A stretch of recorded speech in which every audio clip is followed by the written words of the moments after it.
A tiny pink-haired baby wakes up in the middle of the night. She shivers under her blankets, feeling absolutely freezing in the massive bed. The room is icy cold and filled with a sinister, dark aura. She rubs her sleepy eyes, realizing someone has sneaked into her room.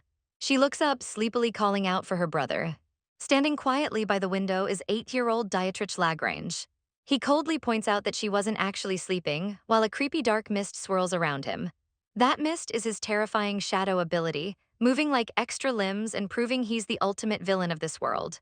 The baby remembers her past life, realizing she's stuck inside a novel where Dietrich ruthlessly wipes out his rivals to become the sole heir. He's destined to be an absolute menace. Despite all the massive red flags, she can't help but admire how good-looking he is. She even drools a little, imagining his grown-up glow-up. Dietrich snaps her out of it, asking if her own powers have awakened yet. Little Anissa clutches her plushie and admits she hasn't manifested anything. Tears well up in her big eyes as she apologizes to him. She nervously grabs his hand, feeling completely useless. But she holds a massive secret. She was actually born into the Euclids, the Lagrange family's sworn enemies. That makes her a huge target if anyone finds out her true identity. In reality, she's the younger sister of the novel's main hero.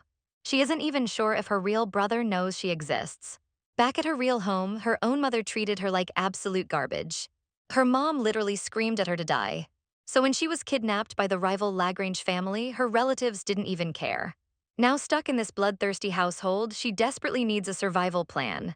She realizes Dietrich is her only ticket out of this mess. Even though she has noble blood, she's currently treated worse than a street rat. To stay alive in a house full of deadly shadows, she decides she has to completely suck up to him. Out of nowhere, Dietrich hands her a little teddy bear rattle. She puffs her cheeks, feeling way too mature to play with a baby toy. She begrudgingly takes it from his hand anyway. Suddenly, a sharp blade pops right out of the rattle. Dietrich calmly explains he rigged it to deploy whenever it touches her skin. He casually tells the toddler to use it to stab any intruders. He literally instructs a baby to slice her enemies' necks without blinking an eye. Anissa is absolutely flabbergasted by this unhinged advice. She completely panics and yeets the knife toy across the bed. She stammers that she can't do it, bewildered by how brutal this 8-year-old is. She throws a massive tantrum, reminding him that she's literally an infant. Tears stream down her face as she outright refuses to become a baby assassin. She can't believe this family expects a kid who can't even read to catch a body. She cries face down on the bed, realizing the entire Lagrange bloodline is totally cracked. In her past life, she was already used to being the outcast of her family. She was treated like a disgrace just for lacking talent. When she reincarnated, she hoped for a chill, aristocratic life, until she realized she was doomed in a tragic novel. She pouts, feeling completely cheated by fate. At least her past family actually kept her alive, unlike this current nightmare. Sometime later, Anissa is resting quietly in her extravagant crib. A servant named Lancel approaches, openly sighing about his terrible luck. He glares down at the baby, complaining about having to babysit a powerless, disconnected princess. Without warning, he aggressively yanks the crib ropes, clearly plotting something sketchy. Lancel aggressively shakes the crib, wondering how anyone could give birth to such a useless kid. He tosses a dirty diaper in disgust, bitterly wishing Madame Camille was still alive to deal with this mess. He complains that the baby is ugly and loud, reminiscing about the beautiful Camille he used to serve. In the original novel, Camille was one of the Grand Duke's wives and the actual birth mother of the main villain, Dietrich. But here is the massive plot twist: Anissa isn't even Camille's biological daughter. A flashback reveals the breathtakingly gorgeous Camille whisking the baby away during a deadly raid. Euclid Knights were mercilessly slaughtering everyone, specifically targeting the baby just because she lacked magical talent. The very knights who were supposed to be her family's guards were literally ordered to execute her. They ruthlessly chased Camille and the infant through the dark forest. Tragically, a knight caught up and brutally swung his massive sword. Camille took the fatal hit, getting absolutely wrecked just to protect a child that wasn't even hers. The baby watched in horror as her only protector fell. Anissa doesn't remember what happened next, only that she somehow survived and got absorbed into the Lagrange family as Camille's fake daughter. Back in the present, surviving doesn't mean life is easy. Lancel brutally pinches her soft cheeks, calling her an ugly burden. Tears immediately pool in her huge eyes from the sharp pain. She completely loses it, bawling her eyes out while Lancel panics. Suddenly, the servant completely snaps, screaming that he's the one who wants to cry. The baby hiccups, totally startled by his unhinged outburst. A dark, swirling blue aura erupts around Lancel as he screams that the baby should have died instead of Camille. He collapses over the crib, weeping pathetically for his late mistress. Heavy tears drip onto his sleeve, and Anissa realizes that his blue aura represents genuine, crushing sadness. Even though she didn't inherit her real family's sun magic, she isn't totally powerless. She actually possesses the almighty goddess Iridia's ability to read people's auras and foresee the future. Suddenly, Lancel wipes his tears, stands up straight, and just walks away. Anissa stares at him, absolutely flabbergasted by the sudden exit. She kicks her little legs and throws a massive fit because the absolute clown left without feeding her. She lies there starving, realizing her caretaker won't even do the bare minimum to keep her breathing. She curses the Grand Duke, Derek Lagrange, for this whole miserable situation. At least Dietrich is loyal to his people, unlike his trash father who has over 20 kids. The Grand Duke treats his children like mere test subjects, completely abandoning anyone who fails his brutal exams. Only those who pass the deadly trials are officially recognized as true heirs. Because these tests defy common sense, it puts a helpless baby like her in extreme danger. Speak of the devil, the heavy doors to her room slowly creak open. Two older boys sneak into the nursery, locking eyes on her crib. They sinisterly whisper about taking out the competition while she's still young. The pint-sized assassins smirk, ready to catch a free body. Anissa instantly sees a bright yellow aura radiating from them, warning her that these kids are totally unhinged. She realizes that being an infant makes her a sitting duck for every psycho in the castle. So she uses her only weapon. She starts wailing at the top of her lungs. Her tiny fists tremble as she screams, praying her pathetic crying actually does something. Miraculously, one of the boys flinches, his conscience kicking in as he hesitates to murder a crying baby. The boys start to panic as the baby's loud wails echo through the room. Suddenly, a chilling silhouette appears in the open doorway. Dietrich stares them down with a terrifyingly cold expression, asking what they think they're doing. The future Grand Duke looks ready to absolutely fold these two intruders. The boys nervously yell at him to mind his own business, clearly sweating buckets at the sight of the world's strongest villain. Anissa hears his voice and desperately tries to peek over the crib. She trembles, fighting with all her might, but her giant baby head is just too heavy to lift. Meanwhile, Dietrich ignores their weak comeback, coldly reminding them that wasn't what he asked, making the would-be assassins flinch like terrified ragdolls. Dietrich completely flexes his power, using his shadow magic to effortlessly hoist the two intruders high into the air. He stares them down with absolute calm, while Anissa can't help but admire his looks. Even with her life in danger, she totally fangirls over the greatest villain's glowing face. One of the struggling boys shouts that taking out unprotected newborns is just how their family's succession game works. Dietrich calmly asks if they seriously plan to assassinate a baby right in front of his salad. His shadows tighten around the boys like a boa constrictor, making them panic and blurt out that they knew the baby was his sister. Dietrich raises an eyebrow, clearly disgusted by the word sister. Without a second thought, he drops them to the floor like sacks of potatoes, clarifying he definitely didn't stop them out of family love. The older boy throws a tantrum, demanding to know why Dietrich is interfering if he doesn't even care about her. Dietrich unleashes a massive, terrifying dark aura, explaining the game just has a special condition to protect the weak. The two would-be assassins are completely shaken to their core by his overwhelming energy, immediately begging for mercy. Dietrich glares at them with dead eyes and tells them to get lost. The boys don't need to be told twice, sprinting out of the room in pure terror. Little Anissa watches in awe, completely mind-blown by how a 6-year-old can have this much raw charisma. She instantly realizes that sticking by his side is her only ticket to staying alive in this madhouse. She metaphorically chooses him as her champion, deciding to use him as her ultimate meat shield until she can escape. She pumps her tiny fist, fully determined to survive whatever comes next. Still, she shivers, realizing Dietrich possesses absolutely zero mercy for his enemies. He suddenly glances her way, and she remembers how her real brother completely used her in the original novel. She makes up her mind to manipulate Dietrich first, beaming up at him with a giant smile. She unleashes her absolute maximum baby charm, cooing like her life depends on it. But Dietrich just stares at her with a freezing, unbothered glare, completely immune to her cuteness.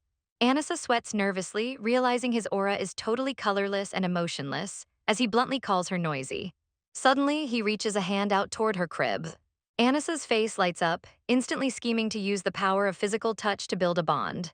She remembers a psychological trick where sales clerks who brush hands with customers get better tips. Eager to win him over, she reaches her tiny hand up to meet his.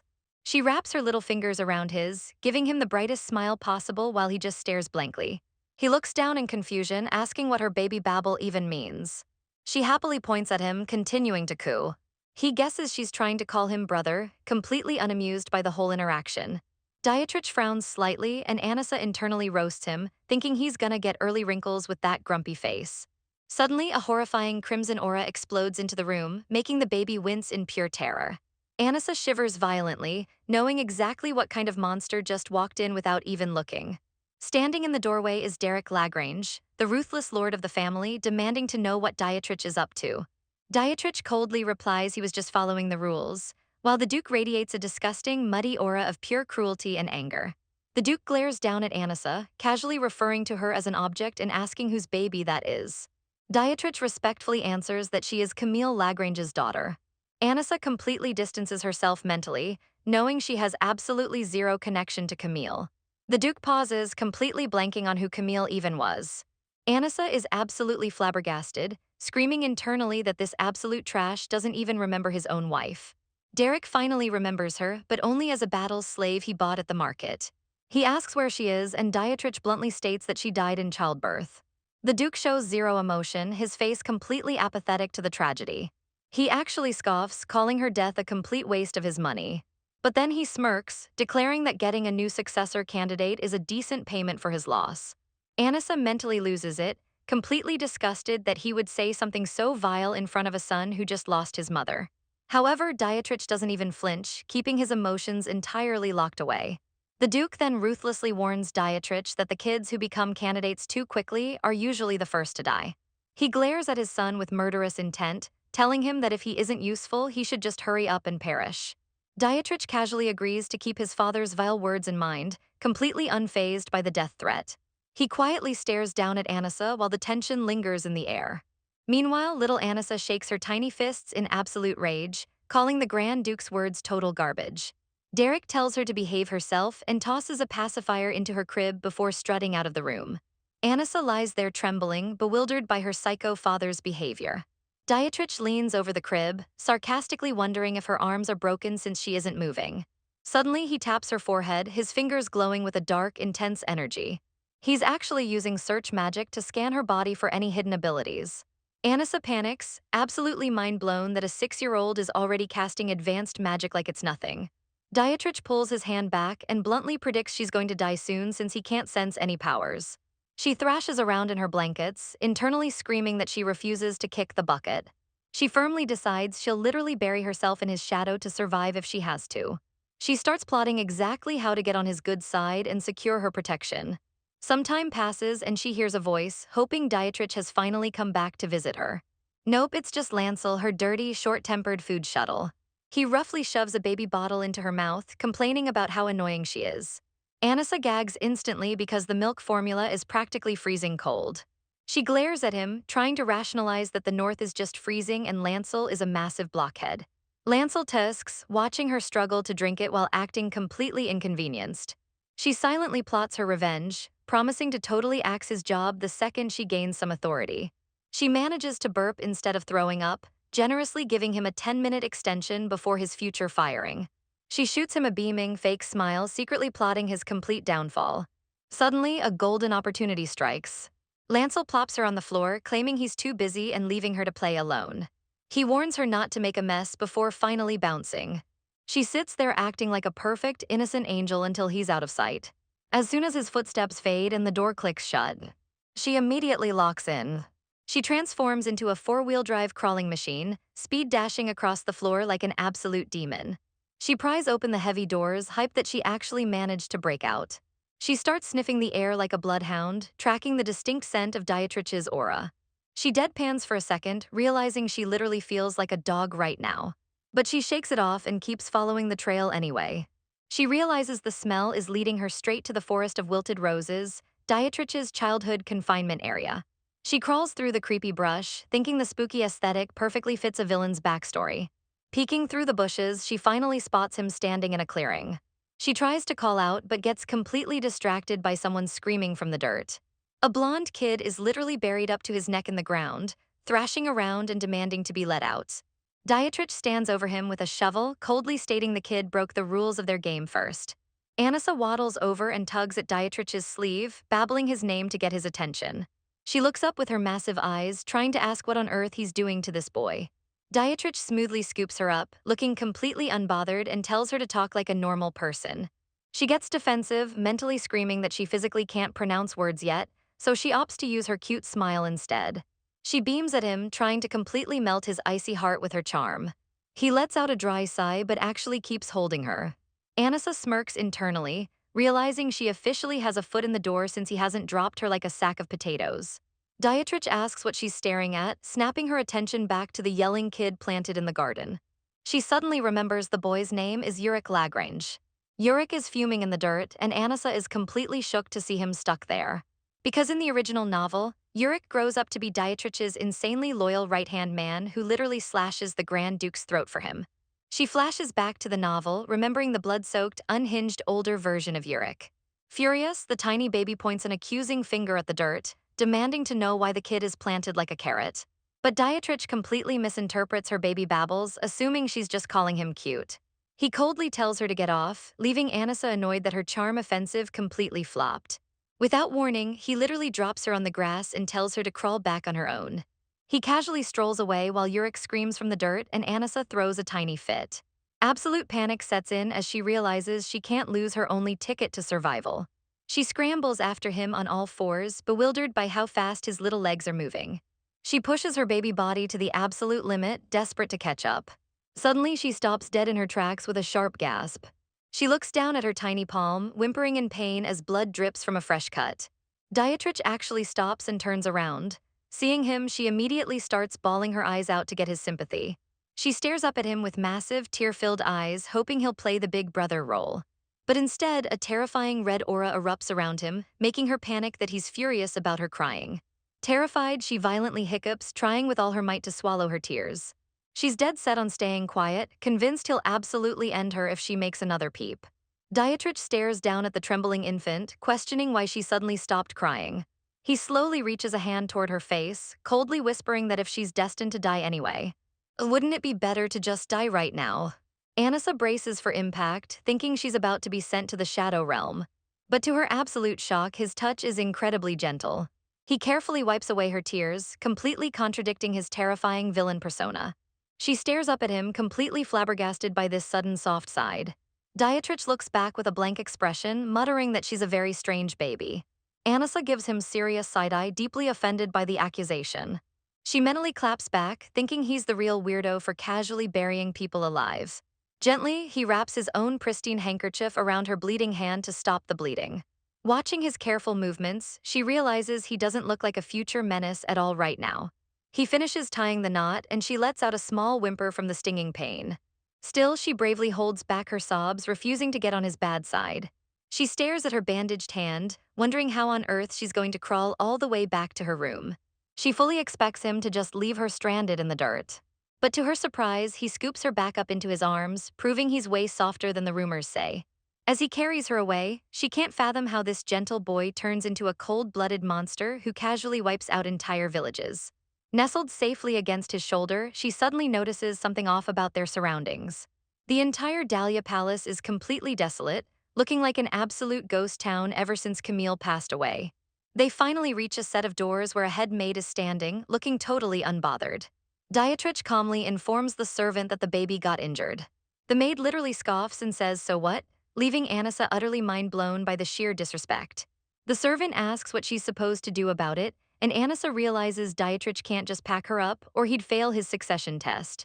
Keeping his cool, Dietrich commands her to treat the baby's wound. The maid crosses her arms and audaciously accuses him of hurting the crawling infant himself.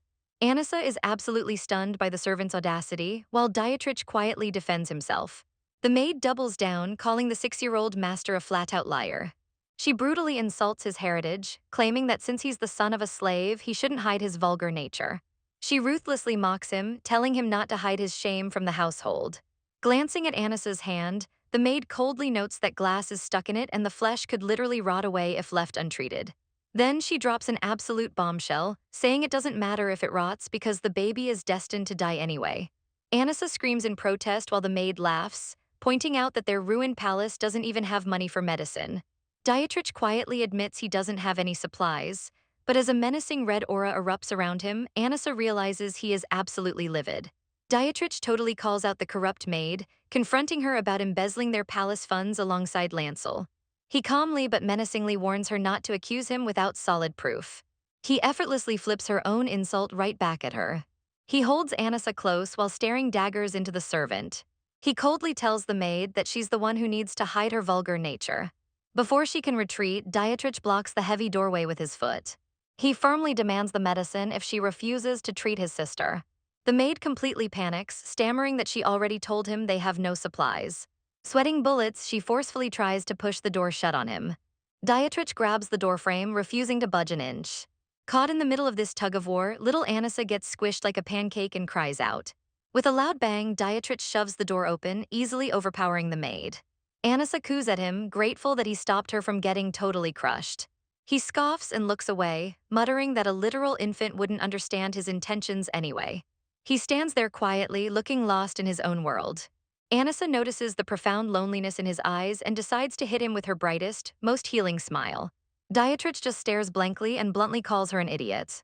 He lets out a heavy sigh, which completely offends the tiny reincarnator who knows exactly what that means. Without another word, he gently scoops her back up into his arms. He tells her to behave as he carries her down the long, empty hallway. Anissa curiously looks around, wondering where they are heading next. They finally arrive at Dietrich's personal room, which looks surprisingly gloomy. He pulls open a drawer, revealing a stash of medicine covered in a thick layer of dust. He drops to his knees with a bottle, casually admitting he's never actually treated anyone before. As he starts to unwrap her bloody hand, he sternly warns her not to cry because he despises the sound. Anissa internally screams, thinking he's asking for the impossible since she's literally bleeding.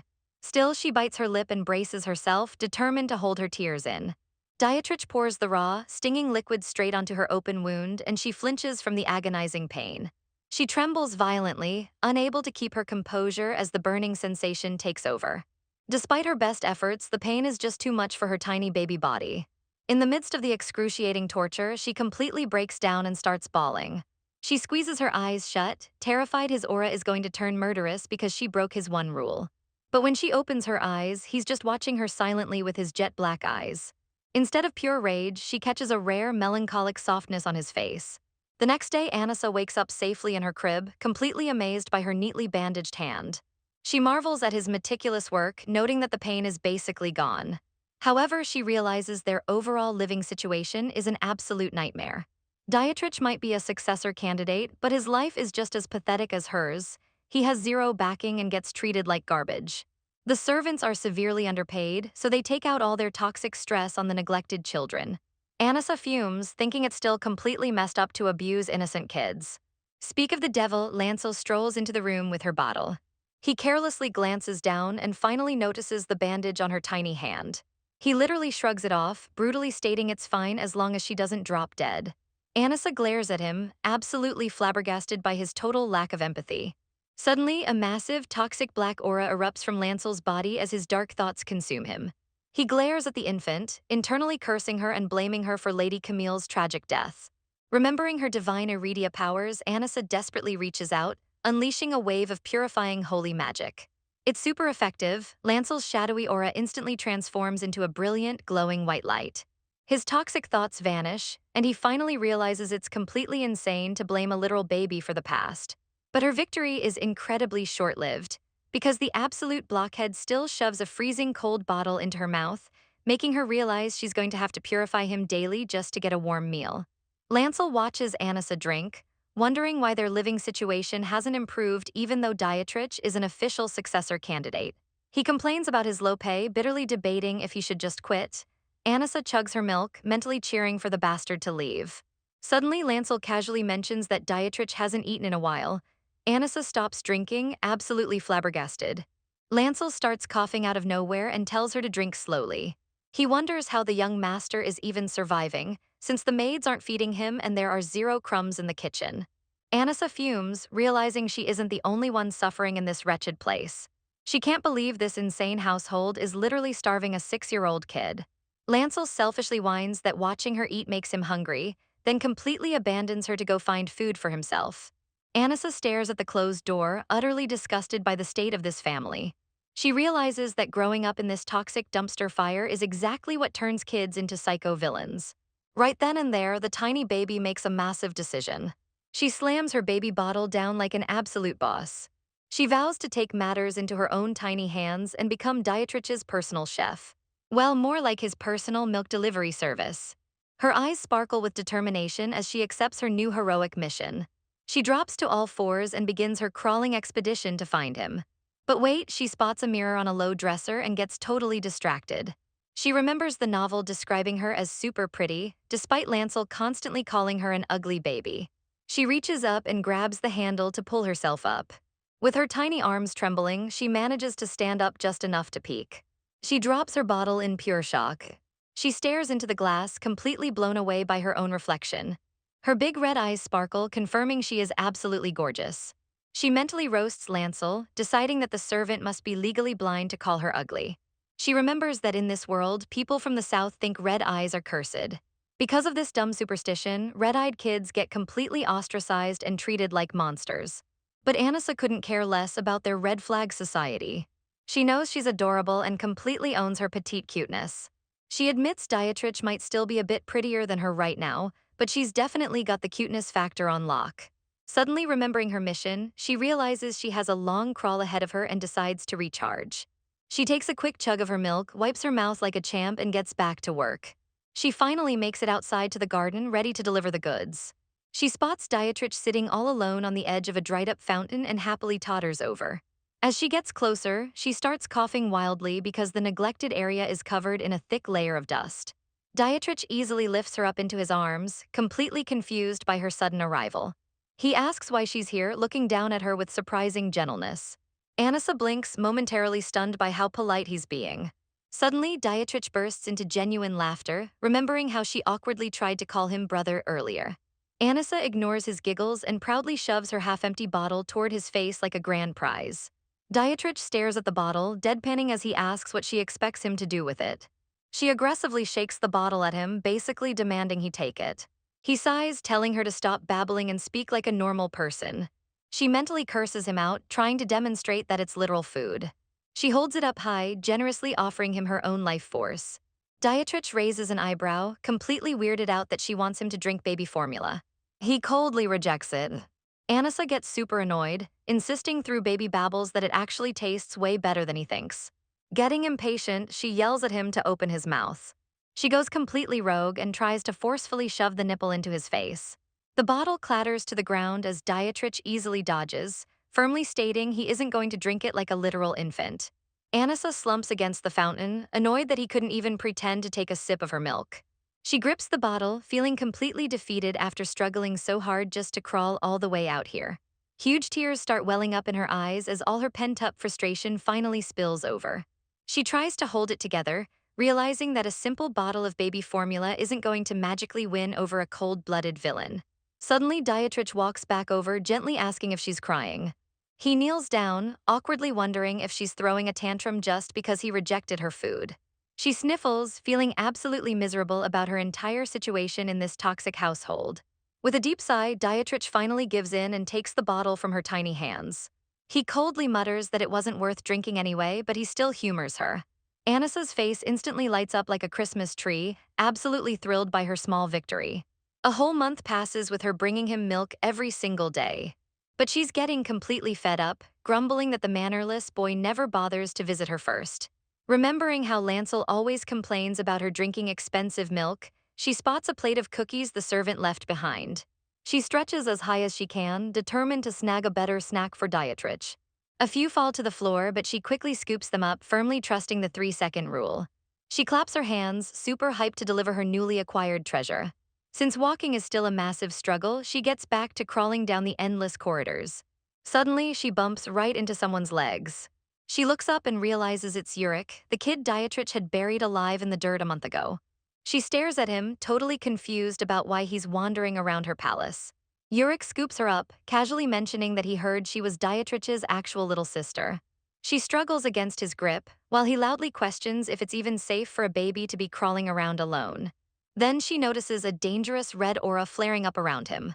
Even though he's destined to be Dietrich's fiercely loyal right-hand man, right now, he's radiating pure hostility. Yurik smirks, boldly declaring he's going to use her as a hostage to threaten Dietrich. Anissa just gives him a deadpan look, knowing full well that holding her hostage is a total clown move against a guy like Dietrich. She decides to just go limp, figuring a free ride is way better than crawling. Yurik looks completely baffled, asking why she isn't terrified of him. She beams at him, mentally boasting that after dealing with actual psycho assassins, he's basically harmless. He mutters that she's a seriously strange baby. Anissa ignores him, confidently deciding to use her supreme cuteness to win over her brother's future subordinate early on. She generously holds out one of her scavenged cookies as a peace offering. Yurik blushes hard, completely caught off guard as he stammers a quick thank you. He happily starts nibbling on the treat, while Anissa judges him for eating cheap servant snacks. She watches him chow down, wondering if the kid just really loves cookies. But then she realizes he's eating her gift for Dietrich and lets out an absolute banshee screech. Yurik freaks out, completely misreading the situation and assuming the cookie is poisoned. He glares at her, accusing the literal infant of setting an elaborate trap to assassinate him. Anissa is completely fed up with his paranoia, wondering why this punk is so deeply traumatized. To prove him wrong, she casually takes a bite of another cookie right in front of him. She angrily chews it, trying to show him it's completely safe. But Yurik totally panics, grabbing her and demanding she spit it out before she kicks the bucket. He literally dangles her in the air, screaming that she's going to die from her own brother's poison. He starts wildly guessing if someone named Tora was ordered to pull off this hit. He shakes her upside down like a maraca, begging her to throw up while Anissa gets horribly dizzy. Suddenly, Dietrich appears out of nowhere, coldly grabbing Yurik's uniform and demanding to know what he's doing. Yurik drops her in shock, and Anissa coughs on the floor, feeling like she actually almost died from the shaking. Dietrich silently stares down at the chaotic scene. Terrified, Yurik stammers that Anissa just swallowed poison. Dietrich's face completely darkens into a terrifying death glare as he asks if Yurik was the one who fed it to her. A pure jet-black aura of murderous intent explodes from Dietrich, leaving Anissa completely terrified by its dark and heavy presence. Yurik immediately gets defensive, shouting that he isn't a coward and would never actually target a baby. Dietrich completely calls his bluff, demanding to know why he was force-feeding her poison. Anissa nervously shifts away, realizing the atmosphere is getting way too intense and it's time to dip. Dietrich smirks and roasts Yurik, calling him a total loser who belongs in the same trash tier as their incompetent brother Galen. He coldly adds that he wouldn't waste poison on Yurik since the kid is destined to be eliminated anyway. Yurik's face flushes bright red as he grits his teeth, absolutely seething at the sheer disrespect. As Yurik furiously screams back, Anissa struggles to breathe under their crushing auras and frantically tries to crawl away. Suddenly, Yurik pauses and asks why the baby offered him a cookie in the first place. Anissa stops crawling and looks back with her big, innocent eyes. Yurik stares at the tiny infant, completely baffled by her random act of kindness. She just tilts her head, pretending to be a clueless little angel. The realization hits Yurik like a truck. He asks if she gave it to him just because she wanted to. Anissa coos happily, confirming his guess. Yurik suddenly feels terrible, realizing there was no poison plot and she was just trying to share her snack. Anissa puffs out her cheeks, internally bragging that she just wanted to build early connections with Dietrich's future subordinate. Yurik stares down at her, awkwardly realizing a baby can't even understand his complex conspiracy theories. He stands up and nervously fidgets, clearly regretting his massive freakout. Out of nowhere, he scoops her into a tight hug, muttering that it'd be nice if she could try liking him too. Anissa is totally confused by his stiff posture until she notices his aura shifting to a warm yellow-green. Before things can get too wholesome, Dietrich aggressively snatches Yurik's hand away. Yurik softly apologizes to the baby for jumping to conclusions. He admits he didn't realize she was just giving him a cookie out of pure kindness. He sympathetically points out that she gave away her food even though she doesn't have anything else to eat. Anissa finally realizes the green aura means gratitude as he gently pats her head to say sorry. But then he completely ruins the mood, bluntly stating that Dahlia Palace is poor and full of lowly slaves, so she probably doesn't have any snacks left. Still, he looks genuinely guilty for spitting out her precious cookie. Anissa gives him a little nod of forgiveness, deciding to overlook the fact that he literally shook her upside down like a maraca earlier. She wonders if Yurik was always this awkward and misunderstood, since he was barely mentioned in the original novel's early chapters. The wholesome moment shatters when Yurik turns to Dietrich, angrily asking why he's slumming it in the lowly Dahlia Palace. Dietrich's eyes narrow at the disrespect, and he quietly orders Anissa to crawl out of the splash zone. Yurik boldly declares he came to re-challenge Dietrich to a game he couldn't win last time. Dietrich lets out a dark chuckle, asking if Yurik came all this way just to get buried in the dirt again. He mocks the boy, saying he must have some seriously peculiar tastes to want round 2 of that humiliation. Yurik furiously yells that since he didn't technically die, their last fight was a draw. Trying to act tough, Yurik brags that he's already eliminated 2 candidates while Dietrich is supposedly incompetent. Yurik blindly swings his fist, but Dietrich effortlessly dodges, asking why he should waste energy on trash.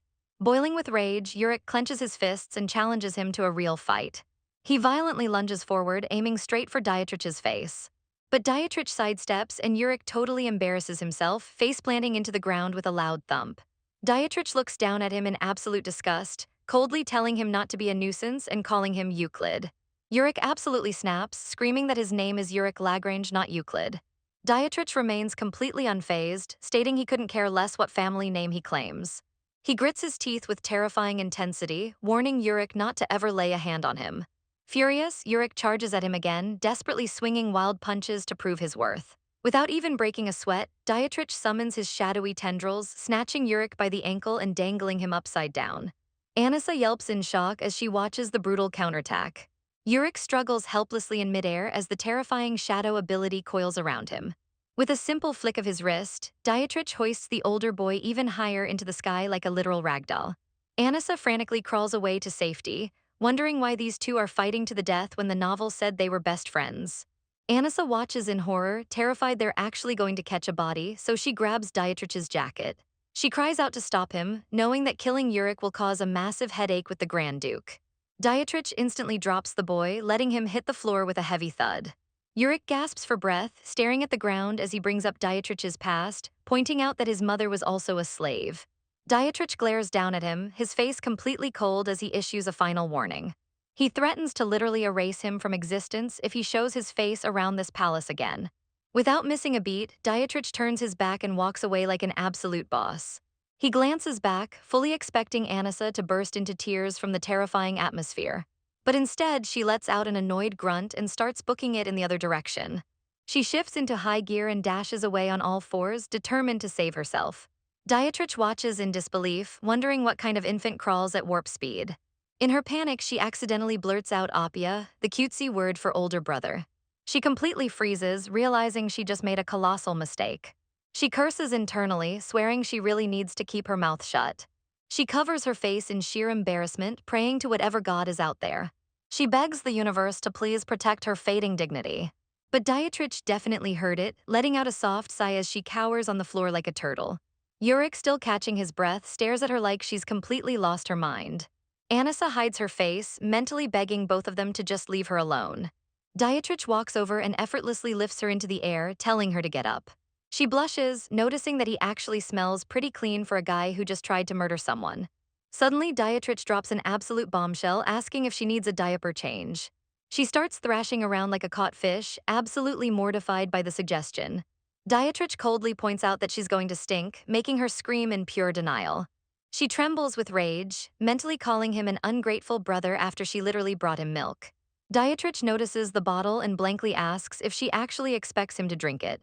She glares at him, annoyed that the jerk is completely ruining her cute gesture. He casually holds her out at arm's length while she aggressively shakes her head. Dietrich suddenly shoots a deadly glare back at Yurik, who flinches immediately. He tilts his head and casually asks why the baby gave a cookie to the enemy but not to him. Anissa watches him closely, absolutely stunned that the terrifying villain might actually be sulking over a snack. Giving in to his surprisingly cute attitude, she opens her little hand. She offers him the pathetic, crushed cookie crumbs she managed to hold on to. She smiles nervously, super embarrassed that she dropped most of it during her chaotic escape. Dietrich casually snatches her baby bottle instead, completely ignoring the sad crumbs. He stares at it for a second before Anissa starts waving her arms, demanding he just drink it. In the chaos of her struggling, the bottle slips right out of his grip. The milk splashes everywhere, flying straight into Dietrich's face. The bottle dramatically rolls away across the floor, completely empty. Anissa panics, looking down at the massive mess and wondering how to survive this blunder. Dietrich wipes the spilled milk off his chin, looking completely done with life. She clutches her head in pure terror, begging the universe to reincarnate her into a more peaceful family next time. But to her shock, he just stands there quietly wiping himself off instead of retaliating. She gives him a little nod, acting completely innocent to save her own skin. Dietrich stares at her, bluntly pointing out that she should really be apologizing for the disaster.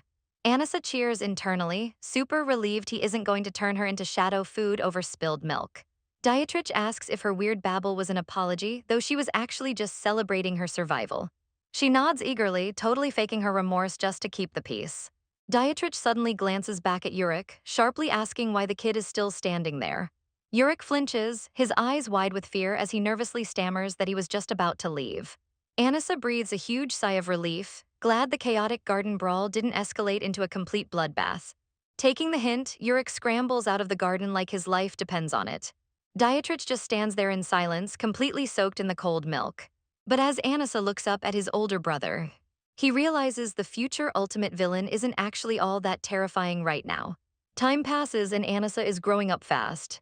Sitting on his bed with a rumbling stomach, the toddler reflects on how long he's survived.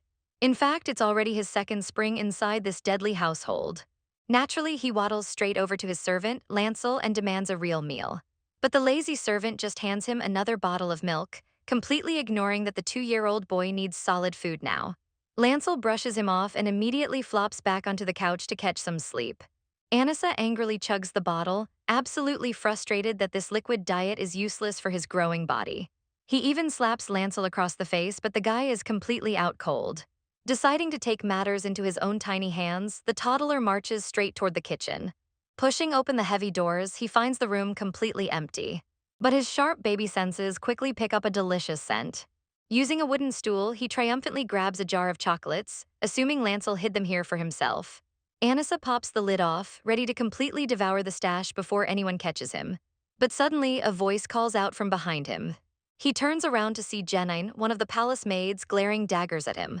She stares in absolute disbelief and coldly demands to know what he's doing creeping around the kitchen. Realizing what's in his tiny hands, Jenine furiously marches over. She yells that those are her personal chocolates. Anissa freezes, realizing he just robbed the wrong person. The maid snatches the jar back while Anissa stubbornly denies eating any of them. He defends his innocence with everything he's got. But Jenine screams at him to stop lying and let go. In the tug-of-war, the jar slips, sending all the precious chocolate crashing onto the floor. Unfazed by the mess, the starving toddler tries to negotiate for just a little taste. His stomach is still painfully empty, and the spilled snacks look way too good to waste. He eagerly reaches down to grab a single piece. But Jenine violently slaps his little hand away. The sudden sting is too much, and tears instantly well up in Anissa's eyes. Unable to hold it in, the toddler bursts into a full-blown crying fit right in the middle of the kitchen. He wails at the top of his lungs, deeply upset that he's being starved in a literal palace. But Jenine has zero sympathy, viciously pinching his cheek to shut him up. She squeezes his face like a stress ball, threatening to punish him for misbehaving while he sobs about being hungry. He rubs his sore cheek, looking completely pitiful. The maid cruelly asks why Lancel isn't feeding him, then mumbles about locking the kitchen doors from now on. Anissa nervously tugs at her dress, still desperate for even a scrap of food. With big teary eyes, he begs her for a meal. Jenine just scoffs at the pleading boy. Completely heartless, she tells him that's not her problem, and mockingly suggests he go hunt wild animals in the forest like Dietrich does before turning her back on him. Left with no other choice, little Anissa wanders out into the chilly garden, wiping his tears away. He looks around the massive, overgrown woods, realizing that since it's only early spring, there isn't a single berry or fruit in sight. He feels a sudden pang of pity for Dietrich, realizing his older brother has to survive in these harsh, empty conditions every day. Arriving at the villain's favorite spot, Anissa spots Dietrich and happily calls out to his ultimate meat shield. Anissa spots Dietrich roasting a bird over a campfire and cheerfully greets him, noticing his older brother is finally putting on some weight. The young villain glances over casually. The smell of the roasted meat hits the starving toddler, and he instantly starts drooling like a waterfall. Embarrassed, Anissa wipes his face and apologizes for being gross. But instead of getting mad, Dietrich silently offers out the skewer. He tells the little guy to eat it. Trying to play the good, loyal sidekick, Anissa shakes his head and insists Dietrich needs the food more. Without a second thought, Dietrich takes a massive bite, leaving Anissa trembling in absolute regret. Realizing his fake politeness just backfired horribly, the toddler awkwardly asks if it tastes good. Dietrich bluntly says yes, causing Anissa to pout furiously. To make matters worse, the older boy absolutely devours the entire bird, leaving zero leftovers. As he finishes, Dietrich notices a fresh red mark on Anissa's cheek. He coldly asks who pinched him. Anissa snitches immediately, dropping the maid Jennan's name. He complains about getting scolded over spilled chocolate, rubbing his face where her sharp nails dug in. Dietrich's expression darkens as he quietly takes notes. Suddenly, Anissa jumps up as his brother starts walking away. Dietrich states he has some business inside the palace. He silently notes how Anissa's hair looks like cotton candy as the toddler eagerly volunteers to tag along. But the older boy orders him to stay put by the fountain. Anissa agrees, watching Dietrich disappear into the brush. As soon as he's out of sight, Dietrich's terrifying shadow magic violently flares to life. Cut to inside the palace, where Jennane is sweating bullets as the young villain confronts her. She screams in terror as his dark aura fills the room. Dietrich's shadows lift the maid off the ground like a rag doll. He tells her he doesn't care if she embezzles money. He doesn't even care if she disrespects him. But he makes it crystal clear that starving his little brother crosses the line. Cut back to the garden where Anissa is shivering, realizing his brother totally lied about coming right back. As the sun sets, the freezing boy refuses to wait any longer. Fed up, he decides to march inside before he literally turns into a popsicle. He wanders the ground sniffing, feeling miserable and hungry like a beggar. Suddenly, a gloved hand appears out of nowhere, holding a fresh loaf of bread. It's Lancel. The holy purification from earlier completely reset the servant's attitude, and he even offers the boy a bottle of milk. Anissa aggressively chows down on the bread, experiencing pure culinary bliss. Since he finally has real food, he realizes he can give his fresh milk straight to Dietrich. Back in his room, Dietrich looks slightly confused. Anissa waddles in and offers the bottle, but his brother turns it down. Sighing at the edgelord's stubbornness, Anissa starts digging through a little paper bag. Bam, he pulls out a stash of cookies instead. He proudly offers them to the future villain. Dietrich raises an eyebrow and asks where he got them. With zero hesitation, Anissa cheerfully admits he totally stole them. Dietrich decides to spare the stolen goods and grabs the milk instead. He chugs it down while Anissa watches proudly. The toddler mentally hypes himself up, knowing that keeping this monster fed is his ultimate survival ticket.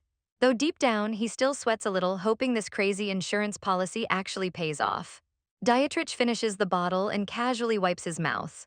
He hands the empty glass back to his little brother. But as Anissa turns to leave, Dietrich suddenly calls out. Anissa glances back, slightly annoyed that this guy still just refers to him as hey. Dietrich gestures for the toddler to come closer. Anissa waddles over, happily introducing himself to his older brother. But Dietrich just tilts his head, genuinely having no clue what an Anissa is. The little guy gets instantly annoyed that his own sibling doesn't even know his name. Ignoring the tantrum, Dietrich holds up a handful of fresh cherries and asks if the baby can eat them. Anissa immediately brightens up and eagerly accepts the snack. He mentally celebrates, convinced that the cold-hearted villain is finally warming up to him. He heaps praise onto his brother, feeling like his ultimate survival plan is working perfectly. Out of nowhere, Dietrich bluntly remarks that the toddler looks like a little chick. Anissa freezes, completely caught off guard by the weird comparison. He stands there utterly baffled while Dietrich offers the rest of the fruit. Choosing to take it as a compliment about his cuteness, Anissa happily accepts. But as soon as he takes a bite, the sweet and sour flavor hits his taste buds like a truck, and tears start streaming down his face. Dietrich is totally lost, asking why the kid is crying again. But Anissa can't help it. After surviving on nothing but bland rye bread and milk, this fruit tastes like absolute heaven. The toddler beams with joy, aggressively defending his happy tears.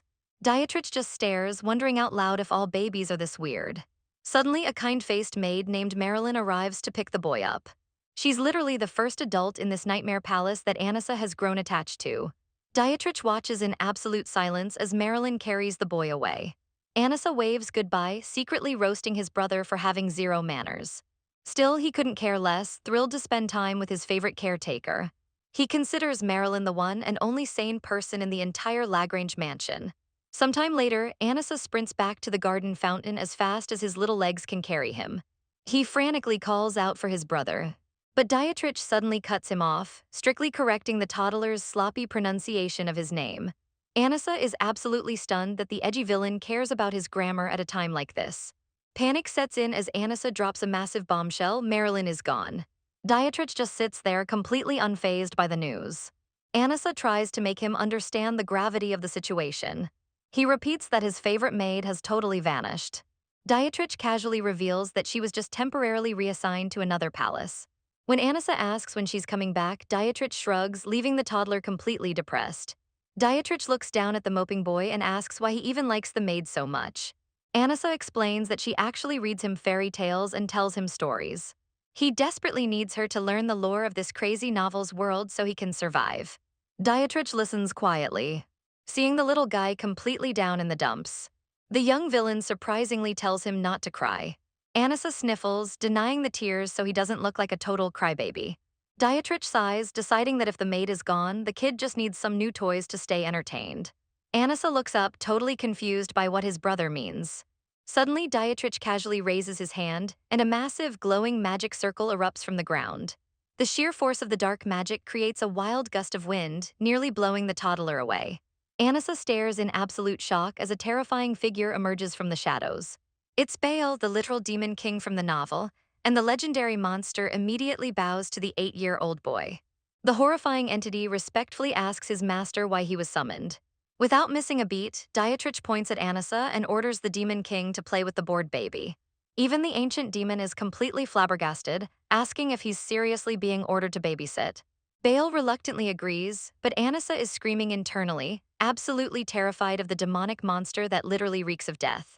Anissa frantically waves his hands and screams, no, as the shadowy monster offers to put on a show. But the terrifying Demon King completely ignores him, whipping out a pair of maracas and shaking them under a literal disco ball. Anissa stares in absolute disbelief, quickly realizing the demon's sick rhythm is actually incredibly catchy. Watching from the sidelines, Dietrich smiles smugly, totally pleased that his little brother fell for the distraction. Later on, Anissa storms into the lounge, furiously yelling at a lounging Lancel about Marilyn getting fired. He complains that the maid was the only adult who treated him right, but Lancel carelessly brushes it off, saying she's just a servant.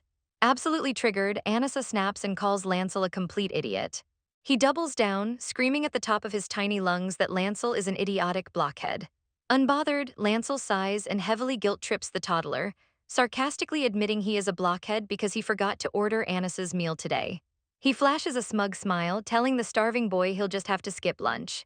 Anissa's anger instantly evaporates into panic, and he chases after the servant, begging for food. Left alone in the room, the toddler trembles with sheer rage, wondering how a toxic jerk like Lancel hasn't been fired yet. Literally fuming with fiery anger, he curses the unfairness of losing his favorite sweet maid while his lazy servant stays. Refusing to take this disrespect, he decides he needs to tattle to his big brother. Anissa marches up to Dietrich's massive doors, remembering that he was strictly told not to barge in thoughtlessly. But since he can't even reach the handle to knock, he just throws his weight against the wood and bursts in anyway. The heavy door swings open, instantly blasting the toddler with a freezing, harsh gust of wind. The curtains are flapping wildly because the giant windows are wide open, which is basically a death sentence in a palace with zero heating. Shivering from the chill, Anissa steps inside and wonders where his brother went. Suddenly, he hears heavy, ragged panting coming from the bed. He quietly taps his way across the dark room, realizing Dietrich is actually here but ignoring him. Anissa cautiously peeks over the edge of the tall mattress. Dietrich is lying there completely flushed, heavily sweating and gasping for air. Realizing his brother is battling a massive fever, the toddler immediately starts pulling the thick blanket up to cover him properly. Dietrich weakly opens his eyes, confused as the little boy tucks him in. Trying to play the tough guy, the young villain weakly tells Anissa to get lost, but the toddler just pats the bed and scolds his bad manners. Dietrich tries to push him away, groaning about the blanket, but Anissa stubbornly refuses and asks where his medicine is. The edgy villain mumbles for him to leave again, but Anissa flashes a bright smile, entirely unfazed by the sick, helpless boy. Exhausted, Dietrich groans that his head is ringing and begs for quiet. Taking the hint, Anissa finally agrees to settle down. Turning around, the toddler spots a basin of washing water, utterly disgusted that the useless servants just left a sick kid completely unattended. Knowing a cold can literally take a kid's life in this world, Anissa grabs a cloth, dunks it in the icy water, and squeezes it out. Without hesitation, he completely splats the dripping wet towel onto Dietrich's burning forehead. The freezing shock makes Dietrich flinch, and he weakly demands the toddler take it off. But Anissa cheerfully ignores him, extremely proud of his own nursing skills while Dietrich lays there drenched and annoyed. Giving up on fighting, Dietrich admits he feels freezing cold, wondering if the kid is ever going to leave. Anissa confidently declares that a big hug will fix everything. The tiny toddler slides right into bed next to the future villain, explaining that this is what you do when you don't have anyone else to comfort you.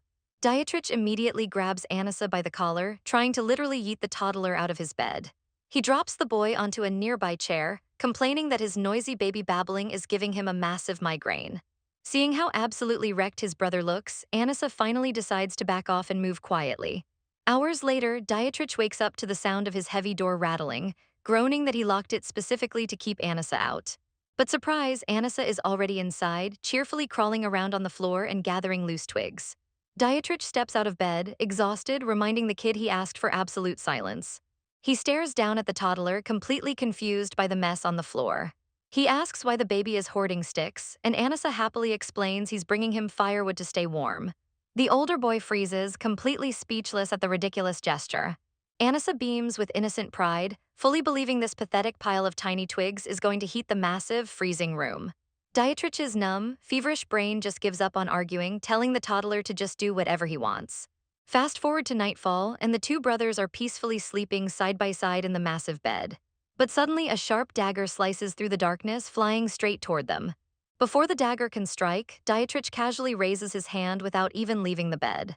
The shadowy assassin freezes in his tracks, completely caught off guard. Dietrich violently clenches his fist, not breaking a single sweat. Instantly, massive shadow spikes erupt from the darkness, completely wrecking the hitman and dropping him to the floor like a sack of potatoes. The young boy lets out a tired sigh, annoyed that he can't even get a decent night's sleep in this place. He glances over at Anissa, who is still dead to the world, completely oblivious to the literal murder that just went down right next to her. He silently watches her sleep, noting how she spent all day looking for her favorite maid, totally unaware the woman was a spy. He wonders why the little toddler insists on clinging to him instead of his demon, considering Baal is way stronger. Dietrich questions if she's secretly self-aware, acting cute just to secure his protection in this deadly house. Remembering her adorable, messy babbling, he realizes she really acts like she understands his dark situation. He admits to himself that keeping her safe isn't just because they share blood. To officially become the Grand Duke, he eventually has to pass the final gateway of the succession test. This twisted trial requires the heir to sacrifice whatever they hold most precious, offering up the last shred of their humanity. The sacrifice goes straight to Asmodeus, the demonic guardian of their terrifying family. Previous dukes were absolutely unhinged, willingly trading their loved ones just to gain ultimate power. They tossed their lovers, friends, and family straight into the demon's mouth without hesitating. Dietrich stares quietly at the toddler, knowing the test is brutal. He wonders what will happen if he doesn't actually have anything he truly cares about. Suddenly, dark sludge oozes up from the floorboards next to the bed. Demon King Baal forms from the shadows, reminding him that past candidates failed the test entirely because they had nothing to sacrifice. Baal points out that little Anissa showed up at the perfect time. He tells Dietrich that he needs to pretend to cherish his baby sister with his whole heart. Dietrich shoots him a side-eye, questioning if the current duke will actually buy that act. Baal confirms that humans are total suckers for family bonds, so the guardian demon will fall for it without a doubt. He simply warns the boy not to get too attached for real. Baal advises his master to keep his emotions in check when it comes to the kid. Dietrich just scoffs, making it clear he definitely doesn't value her life over his own safety. He looks down at Anissa's sleeping face, silently calling her a pitiful princess. He fully admits that he planned to use her as a sacrificial meat shield from the very beginning. But as he gently strokes her soft pink hair, something feels incredibly off. He suddenly clutches his chest, wondering why his heart is painfully aching like he just drank straight poison.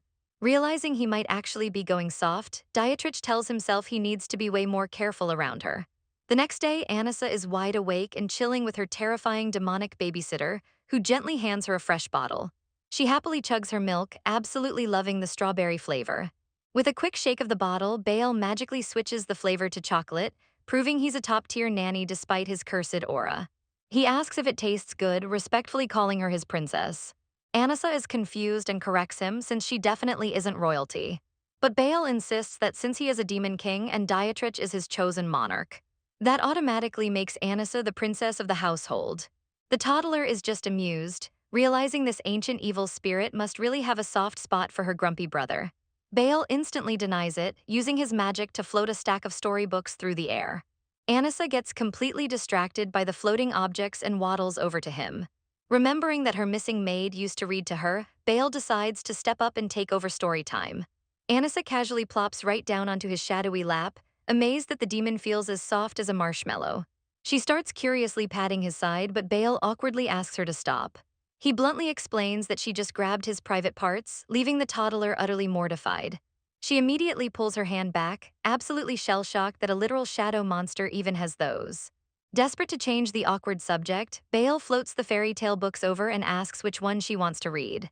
Anissa recognizes a few titles from her past life and points to a familiar rabbit story. Bale agrees to read it, but right before they can start, a sharp knock echoes from the bedroom door.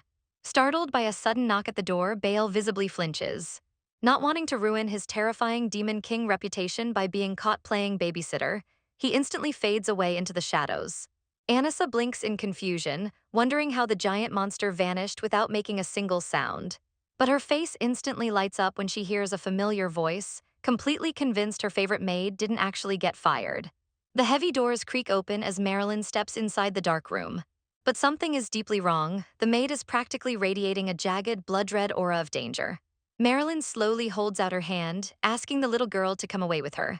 She commands Anissa to step closer, her tone completely devoid of its usual warmth. The toddler hesitates, her holy vision screaming that something is incredibly off about her former nanny. Marilyn flashes a deeply unsettling smile, asking why her little lady is trying to run away. Anissa stammers, nervously trying to back up. But the maid aggressively yanks the toddler's arm with absolutely zero hesitation. Terrified, Anissa screams out for her big brother to save her. Suddenly, Marilyn drops to her knees and hugs the girl tightly, frantically begging her not to be scared. Anissa looks up and realizes the maid's eyes are completely glazed over and dead. She figures out Marilyn is being controlled like a human puppet and decides to try purifying her just like she did with Lancel. Anissa hugs her back, unleashing a massive burst of blinding holy energy. The corrupted aura fights back hard, violently stinging the toddler as she pushes through the intense pain. Finally, the dark magic shatters, leaving Marilyn slumped on the floor in a total daze. The menacing red aura completely dissolves into pure, shimmering light. Anissa plops onto the ground, absolutely hyped that her secret power actually worked. But her victory is cut short when Marilyn starts having a complete mental breakdown. The maid bursts into hysterical tears, looking utterly devastated by what she almost did. Anissa is totally lost, wondering why Marilyn is acting so differently from the other people she's purified. Trembling, Marilyn begs for forgiveness, while the toddler just tries to comfort her. As Anissa gives her a reassuring hug, the crying maid tries to confess who sent her. Suddenly, a massive force yanks Marilyn straight up into the air. She gets absolutely launch-padded across the room, slamming hard into the wooden wall like a ragdoll. Anissa gasps as a familiar shadow steps in to block her view. Dietrich stands over the room, glaring with pure, unadulterated murder in his eyes. Now scooped up safely in his arms, Anissa watches the terrified maid bow desperately on the floor. Dietrich coldly notes that Marilyn ignored his earlier summons, only to show up here acting highly suspicious.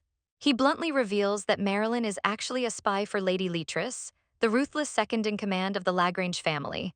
Shaking like a leaf, Marilyn swears that her love for the little princess is completely genuine.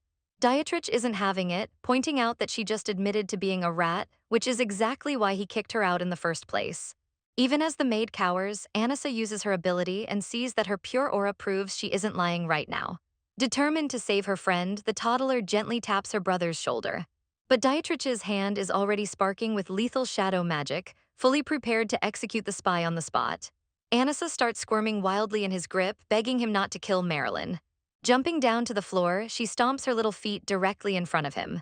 Dietrich glares down at his sister, his expression cold as ice, ordering her to move. He steps forward, fully expecting the toddler to back down out of fear. The young future villain commands her to get out of the way before things get ugly. But Anissa refuses, throwing her tiny arms out like a literal shield to protect the crying maid behind her. Marilyn begs the little girl to stand back, fully accepting whatever punishment the young master dishes out. Desperate, the maid cries out that she was being mind-controlled by Ruthless this whole time. She explains that a high-ranking demon possessed her to do their dirty work against her will. Dietrich scoffs, knowing that specific demon's hypnosis is way too overpowered for a normal human to just snap out of.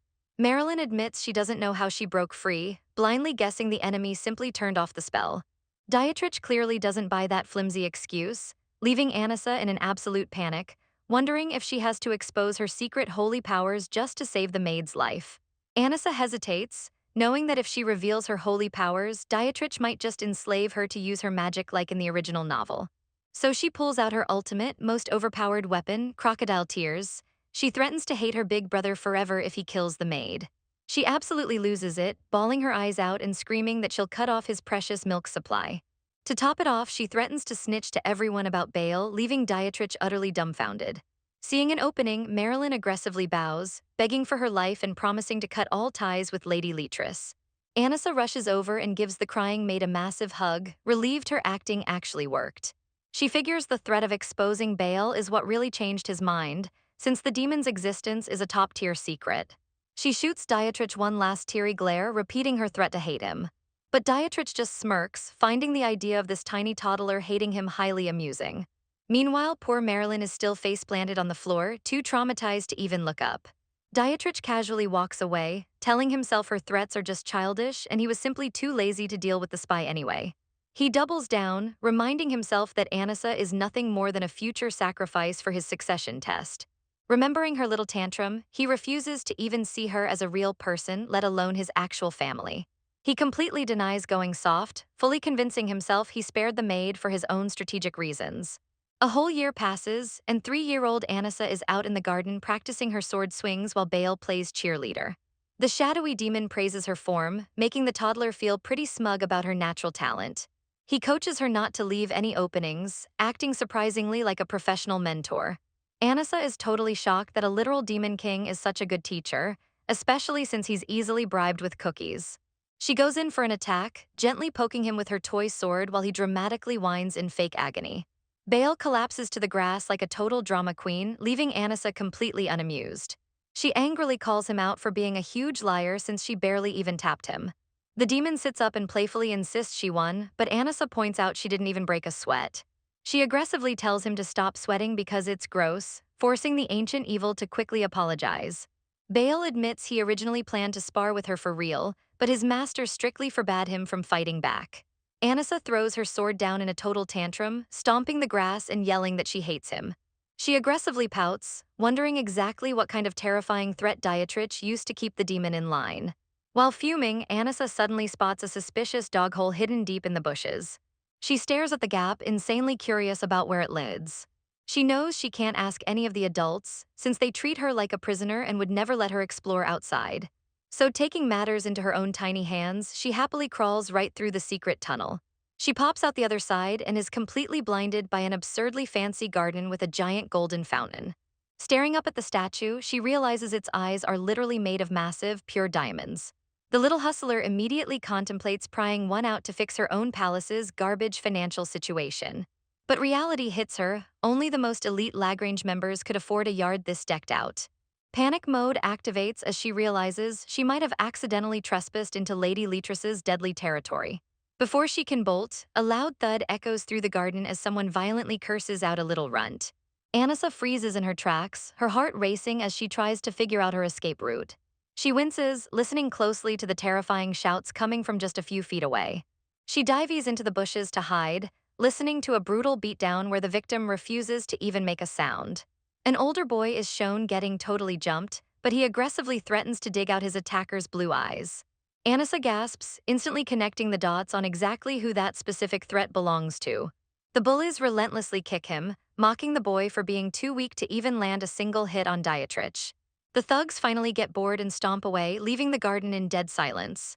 Anissa slowly creeps out from her hiding spot to check on the victim.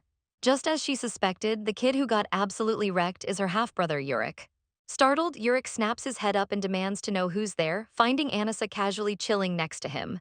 She stares at his battered face, mentally noting that he actually had a major glow-up since they last met.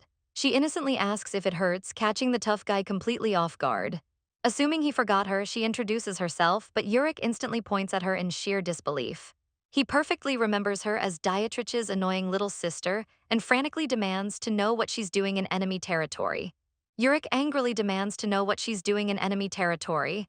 Anissa just blinks and innocently says she was bored. She points happily into the bushes, explaining she just crawled through a random dog hole. Panicking, Yurik grabs her hand and tells her to get out of there before she gets in massive trouble. He warns the toddler that she could literally be killed, which genuinely confuses her. He explains that the kids from Leatress's palace despise anyone from Dahlia. While outright murder is banned unless it's a game, Alphonse especially has it out for Dietrich. Curious, Anissa bluntly asks if Yurik hates Dietrich too, fully aware that Alphonse views him as a major rival. Caught totally off guard, Yurik stammers, sweating bullets over the direct question. Realizing the soft-hearted boy is completely flustered, Anissa decides to drop it and change the subject. She asks why he was getting beat up if he doesn't even live in Dahlia, but instantly regrets it when an aura of pure gloom surrounds him. Yurik quietly mutters that he gets bullied just because his eyes are blue. Suddenly, Anissa grabs his collar and yanks him right down to her level. The older boy blushes furiously, completely thrown off as she stares deeply into his face. With absolute sincerity, she tells him that his blue eyes are super pretty. She cheerfully skips away toward the fountain, shouting the compliment again while Yurik stands there totally stunned. She turns back with a massive smile, utterly captivated by the sparkling water. Yurik's wide, sapphire blue eyes tremble as he processes her words. Staring at the golden statue, he grumbles that his eyes look just like the despised Southerners, but Anissa brushes it off, saying she doesn't care about that at all. He tries to explain that the Lagrange family heavily discriminates against the South when a sudden voice interrupts them. Dietrich casually strolls onto the scene, his expression cold and deadpan.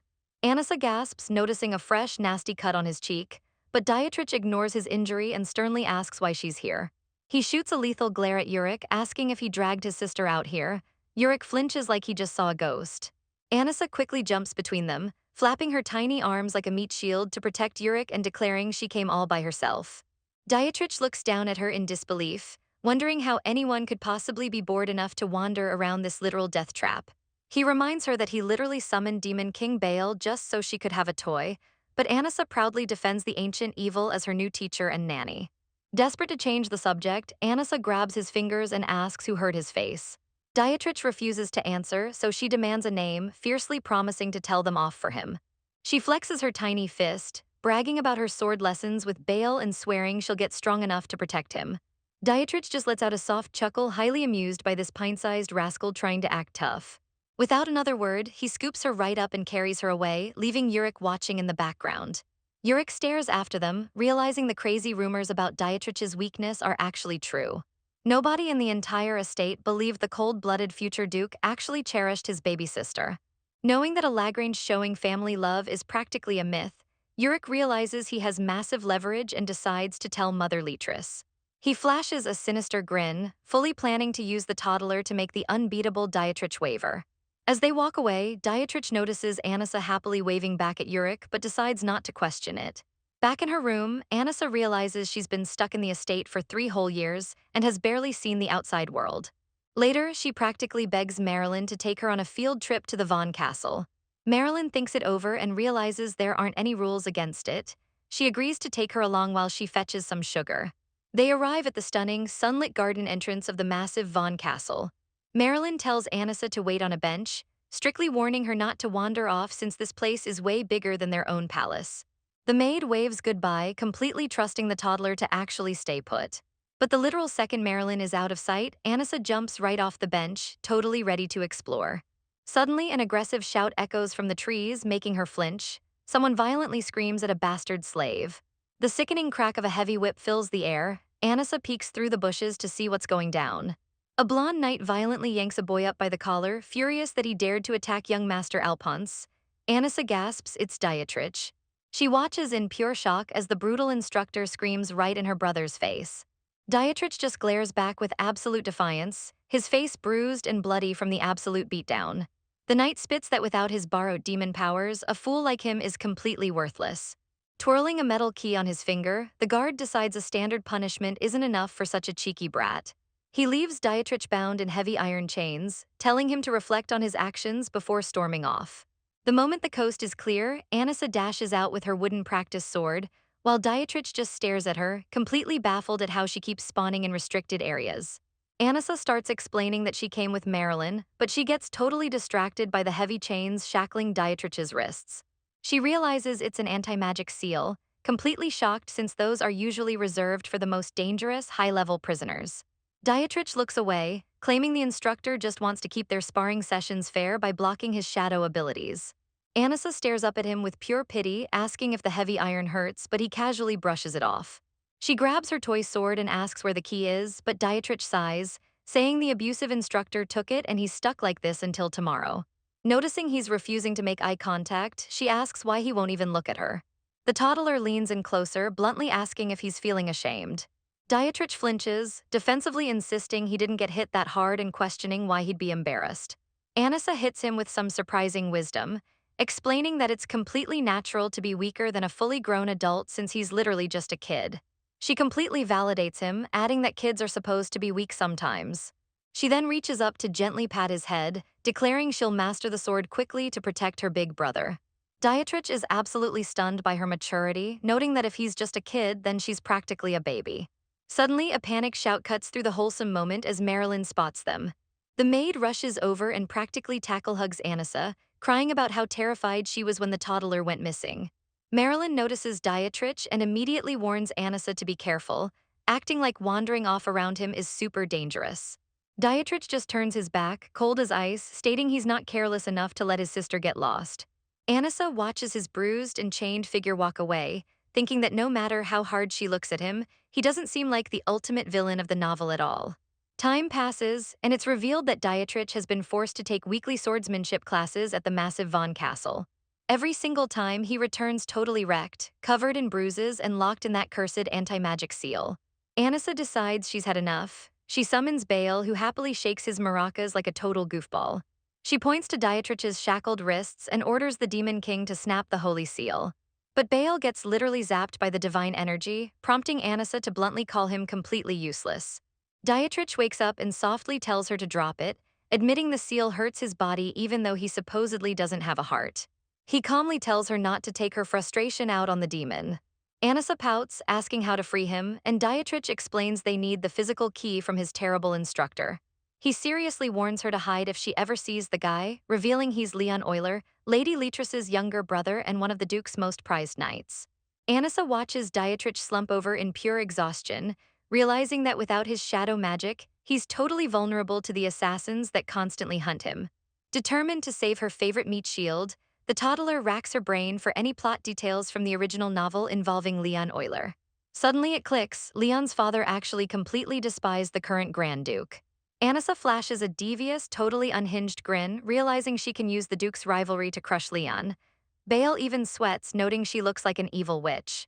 She lowers her tiny fist, fully plotting a ruthless takedown of the abusive knight. A few days later, Anissa is chilling in the sunroom, aggressively scribbling in her notebook. The doors burst open, and Leon struts in carrying a tray of food, complaining that she's always looking for Marilyn. He drops the tray with zero respect, calling Anissa a pink-haired beast. The toddler just glares, demanding to know where her mate is. Leon smugly mentions that someone called for Marilyn, acting super shady about the whole thing. Anissa immediately demands he take her to the maid. Leon kneels down, putting on a fake, creepy smile. The little girl aggressively slams her hands on the table, declaring it an absolute order. Annoyed by the brat, Leon just scoops her up like a sack of potatoes and walks down the hall, complaining about how troublesome she is. Anissa squirms and demands to be put down, totally repulsed by the arrogant knight. Cut to the gardens, where Leon suddenly corners Marilyn, trapping her against a hedge and sleazily hitting on her. Marilyn firmly rejects him, but the creep just leans in closer, while Anissa watches the whole gross scene from Leon's arm. Leon resorts to insulting the maid, telling her she's getting too old and her value is dropping by the second. Marilyn just tells him to back off. The knight scoffs, telling her it's stupid to waste her life in this rundown palace when she could easily return to Leatress's side. Anissa silently glares at him, listening as he brutally trash-talks Dietrich, calling him a cocky bastard who still has the blood of a slave. Leon looks absolutely unhinged, bragging that the Euler family will be the ones to choose the next Lagrange successor, especially since the current Duke is losing his mind over women. Marilyn warns him to watch his treasonous mouth, but Leon just grabs her shoulders, totally confident in his power. He smugly dangles the shiny seal key right in front of her face, proving his high status. He drops a massive lore bomb, revealing the key doesn't just lock seals. It opens the ceiling stone basement, declaring the entire Lagrange family is practically in the palm of the Euler's hands. The arrogant knight demands Marilyn become one of his concubines, promising her a comfortable life if she caves. He leans in dangerously close, completely cornering the terrified maid with a nasty smirk. When the sleazy knight tries to shush her, Anissa absolutely chomps down on his hand. Furious, Leon raises his hand to strike, making Marilyn tremble in fear. Anissa looks up in confusion as a heavy, suffocating pressure fills the air. Dietrich steps out of the shadows, radiating a pitch-black, murderous aura. Surprisingly, Leon doesn't look scared at all. Instead, he looks genuinely thrilled to see the young master furious. Anissa watches him closely, realizing this is the perfect chance to uncover the arrogant knight's weakness. She thinks back to a memory from earlier when she was exploring the gardens. In her flashback, she remembers spotting Leon sneaking around the castle walls. He was secretly meeting up with a sketchy dude to make an illegal trade. He literally sold off one of the Lagrange family's highly classified, magical sealing stones. Anissa watched from behind a tree, knowing how valuable those gems are to the family's power. The buyer handed over a fat stack of cash, confirming the illegal transaction. Leon greedily counted his money, boasting that he'd take it straight to the bank. Back in the present, Anissa smirks from the bushes, knowing she caught this scumbag red-handed. Sometime later, the notoriously ruthless Lagrange family hosts a massive winter banquet. Anissa tugs on Dietrich's coat, demanding he take her to the party. She lies and says she just wants to eat winter pudding, knowing he'd never let her go if she told him her real plan to expose Leon. Dietrich bluntly warns her that if the Grand Duke discovers her there, nothing good will happen. He tells her to forget it, completely ignoring her pout when she argues she's already dressed up for the occasion. Annoyed by her stubborn brother, Anissa hilariously puffs out her cheeks like an angry little chipmunk. Dietrich glances down at his pouting sister, visibly struggling to maintain his cold demeanor. Finally, he caves, agreeing to take her as long as she behaves and sticks by his side. Anissa instantly cheers, absolutely hyped. She mentally celebrates, amazed at how easy it is to manipulate the novel's future ultimate villain. They arrive at the banquet hall, and Anissa is blown away by how massive and luxurious the party is. Suddenly, the intimidating Grand Duke Derek Lagrange spots them from the main table. He acknowledges Dietrich and asks if the little girl is Camille's daughter. Anissa just gives him a cheeky smile, impressing the Grand Duke with her total lack of fear. An older noble notes that it's his first time meeting the young ladyship. He laughs, pointing out how rare it is for the Lagrange family to actually have girls.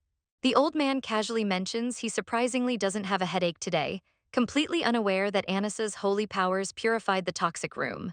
Suddenly, Anissa catches Leon staring creepily at Marilyn from across the table. Disgusted by the scoundrel, she clenches her tiny fists and decides it's time to strike. Knowing that Grand Duke Derek is a total tyrant who loves being feared, she hatches a genius plan. She pretends to be absolutely terrified of Leon, intentionally catching the Grand Duke's attention. Derek frowns, demanding to know why she's looking at the knight like that. He slams his wine glass onto the table, reminding everyone that Leon is just a mere subordinate. Putting on her best act, Anissa innocently stammers that Leon claimed he was a much scarier man than the Duke. Everyone at the table freezes in shock, while Marilyn sweats bullets at the sudden accusation. Anissa fully drops the bomb, revealing Leon bragged that the Lagranges were in the palm of his family's hands. Leon leaps up, frantically screaming that it's a lie. But Anissa doesn't stop, casually mentioning she also saw him selling a precious gemstone for money. The knight absolutely panics, realizing this toddler just completely exposed his illegal side hustle in front of the entire royal family. Boiling with rage, Derek coldly orders Leon to get out immediately. Lady Leatrice tries to run damage control, begging the Grand Duke not to make a scene at the banquet. She promises that if her brother is found guilty, he'll be severely punished afterward. Derek reluctantly agrees.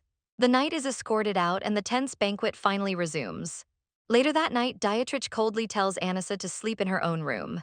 He turns his back on her and Anissa quietly asks if he's angry at her. He reminds her that she promised to behave. She defends herself, pointing out that Leon was a terrible person who abused him and harassed Marilyn. But Dietrich coldly tells her he doesn't need her help, questioning why she even cares about a random maid. When Anissa argues that Marilyn is a good person, Dietrich bluntly states that in this castle, good people don't exist, and sympathy will only get her killed. Anissa boldly tells Dietrich that having sympathy isn't a bad thing. He insists that if his brother ever needs help, he shouldn't be afraid to take it. Dietrich stays completely silent, looking down as he pokes at the fireplace. The toddler continues defending Marilyn, claiming she's genuinely a good person. When Dietrich asks how he could possibly know that, Anissa just flashes a cheeky smile and says he has his ways. Dietrich scoffs, warning the kid that his naivety is going to get him played like a fiddle. But Anissa completely ignores the warning, excitedly asking if they're having a sleepover tonight. Defeated by the cuteness, Dietrich agrees and Anissa snuggles right into him. Outside their window, the harsh winter slowly begins to pass. Despite the freezing drafts in the dark castle, the room feels totally cozy. The two brothers sleep peacefully, sharing their warmth like two peas in a pod. The next day, Anissa gets bundled up for the snow and declares he's going to become a great warrior. He vows to learn swordsmanship from Bale so he can absolutely wreck anyone who messes with Marilyn, especially that creep Leon. Marilyn chuckles, saying she should be the one protecting him. But Anissa bluntly points out that she's too weak, leaving the maid completely stunned by his brutal honesty. Suddenly, Anissa spots a strange figure lurking in the forest of wilted roses. It's an old man with a massive white beard and a wooden staff. Anissa waddles over to say hello, totally unfazed. The old man laughs and introduces himself as Joseph Louis Euclid, blowing Anissa's mind. Joseph admits he's actually a traitor who abandoned the rival Euclid family. He casually mentions slitting his own brother's throat to escape here, prompting Anissa to call him a bad guy. Taking a closer look, the old man notices the toddler's vivid red eyes. He apologizes for his confusion, explaining he couldn't see clearly in the dark during the recent banquet. He reveals he was actually searching the estate for the prophesied savior of the North. According to legend, a follower of the prophet Iridia will arrive to save them. And this legendary savior is destined to have striking blue eyes. Anissa immediately realizes he's talking about Saintess Charlotte, the novel's original heroine meant to save Dietrich. The toddler wonders why this guy is looking for her inside the Lagrange territory of all places. Calling the grandpa a bit weird, Anissa is about to leave, but Joseph bribes him with a piece of candy. He asks if the boy likes stories, and Anissa feels like he just hit the jackpot for free lore. Putting on his best innocent smile, Anissa gladly accepts the treat. However, he mentally notes that he needs to keep his own holy abilities a strict secret from this guy. A few days later, Anissa sneaks back into the snowy forest and knocks on a wooden cabin door. He happily greets the old man, totally eager for his next history lesson. Inside the cozy room, Joseph continues his tales about the prophet Iridia. He explains how her holy power could gently manipulate people's feelings and turn indifference into absolute favor. Anissa asks why a Lagrange traitor is so obsessed with a holy saint. Joseph admits his real interest is in how Iridia's magic interacts with demonic curses.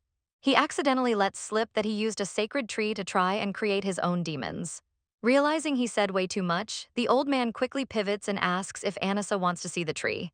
Joseph hands over a glowing little potted plant, explaining it can suppress dark energy. Anissa stares at it in awe, thinking this could be the ultimate cheat item. Joseph casually lets him keep it, acting like he has a whole stash in the back. He warns that without Iridia's actual power, it won't grow much, but it will still give off a refreshing vibe. However, he notes that this holy plant won't sit well with Anissa's older brother. Because Dietrich is contracted to Bale, the one demon king completely immune to Iridia's magic. Later that evening, Anissa walks back to the palace under a beautiful sunset. Holding his new plant, he reflects on how Dietrich actually has a soft, caring side beneath all that edge. He smiles, fully convinced that his brother won't grow up to be a ruthless villain. But suddenly, his thoughts are cut short as he stumbles across a shadowy figure standing over a bloody corpse, asking the toddler what he's doing out so late. Anissa freezes, absolutely terrified by the gruesome scene. But Dietrich casually scoops him up, completely unbothered by the blood, and scolds the kid for wandering the dangerous gardens at night. Anissa points out the sun is literally still shining, but Dietrich just promises to take him next time. Staring at his brother's battered face, Anissa wonders why the adults in this twisted world are always so hyped to murder a child. He realizes Dietrich just needs someone to actually care for him. Fast forward 5 whole years of living in the same palace. Suddenly, the peace is shattered when Dietrich bursts through the door, absolutely covered in blood. Anissa rushes over in a panic, but Dietrich just barks at him to get lost as he limps inside. Seeing the massive trail of blood on the floor, Anissa starts totally freaking out. Dietrich collapses onto his bed, trembling like a leaf, leaving Anissa terrified he might actually die. Wasting no time, the kid dashes out to find Marilyn for help. Sprinting down the hall, Anissa frantically wonders who could have wrecked his brother this badly. Then he remembers a specific plot point about a brutal wound cutting across Dietrich's left eye. He realizes their tyrannical father, Grand Duke Derek, is trying to kill Dietrich. Suddenly, he slams into a solid mass with a loud thud. Rubbing his head, Anissa looks up to see who he just crash-landed into. A massive, terrifying shadow looms over the tiny boy. It's Derek himself, glaring down and demanding to know where Dietrich is. Anissa freezes in pure panic, wondering why the final boss is suddenly standing in their hallway. Ignoring the kid, Derek marches straight toward Dietrich's room. Anissa remembers the novel's lore. This is the exact moment Derek tries to eliminate Dietrich to help another candidate win the succession. We cut to Yurik, who nearly jumps out of his skin when a massive demonic shadow appears behind him. Yurik drops to his knees in terror as Dietrich materializes out of thin air. Derek walks in to find the heavily bleeding Dietrich standing there next to a trembling Yurik. Feeling the suffocating pressure, Yurik stammers out a nervous apology. He nervously points out that Dietrich is heavily injured, which the edgy brother just casually confirms. Derek pretends to care, calling Dietrich a top candidate, while Anissa peeks through the door, secretly calling the Duke a shameless hypocrite for being the one who attacked him. The Grand Duke coldly orders Yurik to leave so they can talk alone. Knowing this is a blatant death trap, Anissa dramatically bursts through the door. He throws an epic tantrum, screaming at Yurik not to leave and begging him to play. Anissa aggressively clings to a very confused Yurik like a koala. Derek glares daggers at them, silently threatening Yurik to stay out of it. Suddenly, Anissa gets yanked away from the scene. Sometime later, Anissa crawls through his secret dog hole in the garden, cheerfully greeting Yurik. Startled, Yurik smoothly leaps backward, proving he still has those crazy successor reflexes. He sighs, telling the kid to address him properly, but Anissa just hits him with a cute Yuri Opa before asking why he's hanging around. Anissa gets straight to the point, asking if he knows where Dietrich ran off to. Yurik admits he has no clue, explaining their ranks are completely different. He mumbles that he hasn't even decided if he wants to fight for the succession yet, prompting Anissa to bluntly call him weak. Surprisingly, Yurik just drops his head and sadly agrees. Blushing furiously, Yurik defensively brings up Anissa's past compliment, insisting his blue eyes aren't even pretty. Anissa immediately hypes him up, completely baffling the older boy before a rustle in the bushes interrupts them. Out of nowhere, Dietrich stomps into view, glaring at Yurik and scolding Anissa for hanging out with him. The tension spikes as Dietrich accuses Yurik of forcefully summoning him back in front of their father. Yurik absolutely loses it, calling Dietrich crazy for pulling such a wild stunt. But Yurik cautiously asks what would happen if Dietrich really did set him up. Dietrich just flashes a toxic smirk, completely dodging the question and pissing Yurik off even more. Trying to defuse the ticking time bomb, Anissa grabs Dietrich's sleeve, thinking he looks like a straight-up supervillain right now. Using his holy vision, Anissa notices Dietrich's aura is completely clouded in a hazy gray, thanks to Baal's demonic interference. With his brother acting this composed, Anissa can't read his true intentions at all. But when Anissa reaches out, Dietrich coldly swats his hand away, brutally telling the kid to stop looking for him. Dietrich bluntly tells 5-year-old Anissa that it's time she starts fending for herself. Anissa glares at him, completely irked by his cold attitude. She points out that 5 is way too young to be independent, calling him totally despicable despite how well she treats him. But she refuses to back down, mentally vowing to stick to him like glue until the very end. Later, Anissa demands Baal tell her where her brother went, but the shadow demon claims he hasn't seen Dietrich in days. She instantly calls his bluff, pointing out that Baal is literally Dietrich's contracted demon. Baal tries to defend himself with a mispronounced word, and Anissa stomps off in frustration, blaming Dietrich for infecting the demon with bad grammar. Fed up with both of them, the toddler decides to go find a better playmate. She sneaks over to the dog hole and happily calls out for Yurik. But just as she peeks out, a strange hand reaches down toward her. Suddenly, she gets yanked into the air, screaming as she's completely blindsided. An older blonde boy looks at her in disgust, calling her a puny little kid. He drops her to the dirt like a rag doll, mocking her for being Dietrich's cheap little sister. This is Alphonse, another rival candidate, who sneers that she's pretty but completely useless. Anissa struggles, yelling that she has zero business with him and only came to see Yurik. Alphonse grabs her face, aggressively demanding to know why she's looking for his target. When she doesn't answer fast enough, he violently shoves the toddler back into the ground. He glares down with pure malice, furious that a kid is defying him. Alphonse grabs her by the collar, tauntingly asking if Dietrich will come running to save her. Without missing a beat, Anissa absolutely chomps down on his hand. Alphonse screams in pain and violently throws her back. Completely losing his mind, he prepares to teach her a brutal lesson. He raises his hand to strike, yelling that she needs to know her place as a lowly slave. Terrified, Anissa squeezes her eyes shut and screams for Dietrich. But instead of her brother, a massive gray-green aura erupts from the bushes. A giant demonic wolf steps out of the shadows, leaving Alphonse completely shook. Anissa recognizes the beast as Ammon, the demon meant to contract with Yurik, but in the novel's timeline, Dietrich was supposed to facilitate that much later.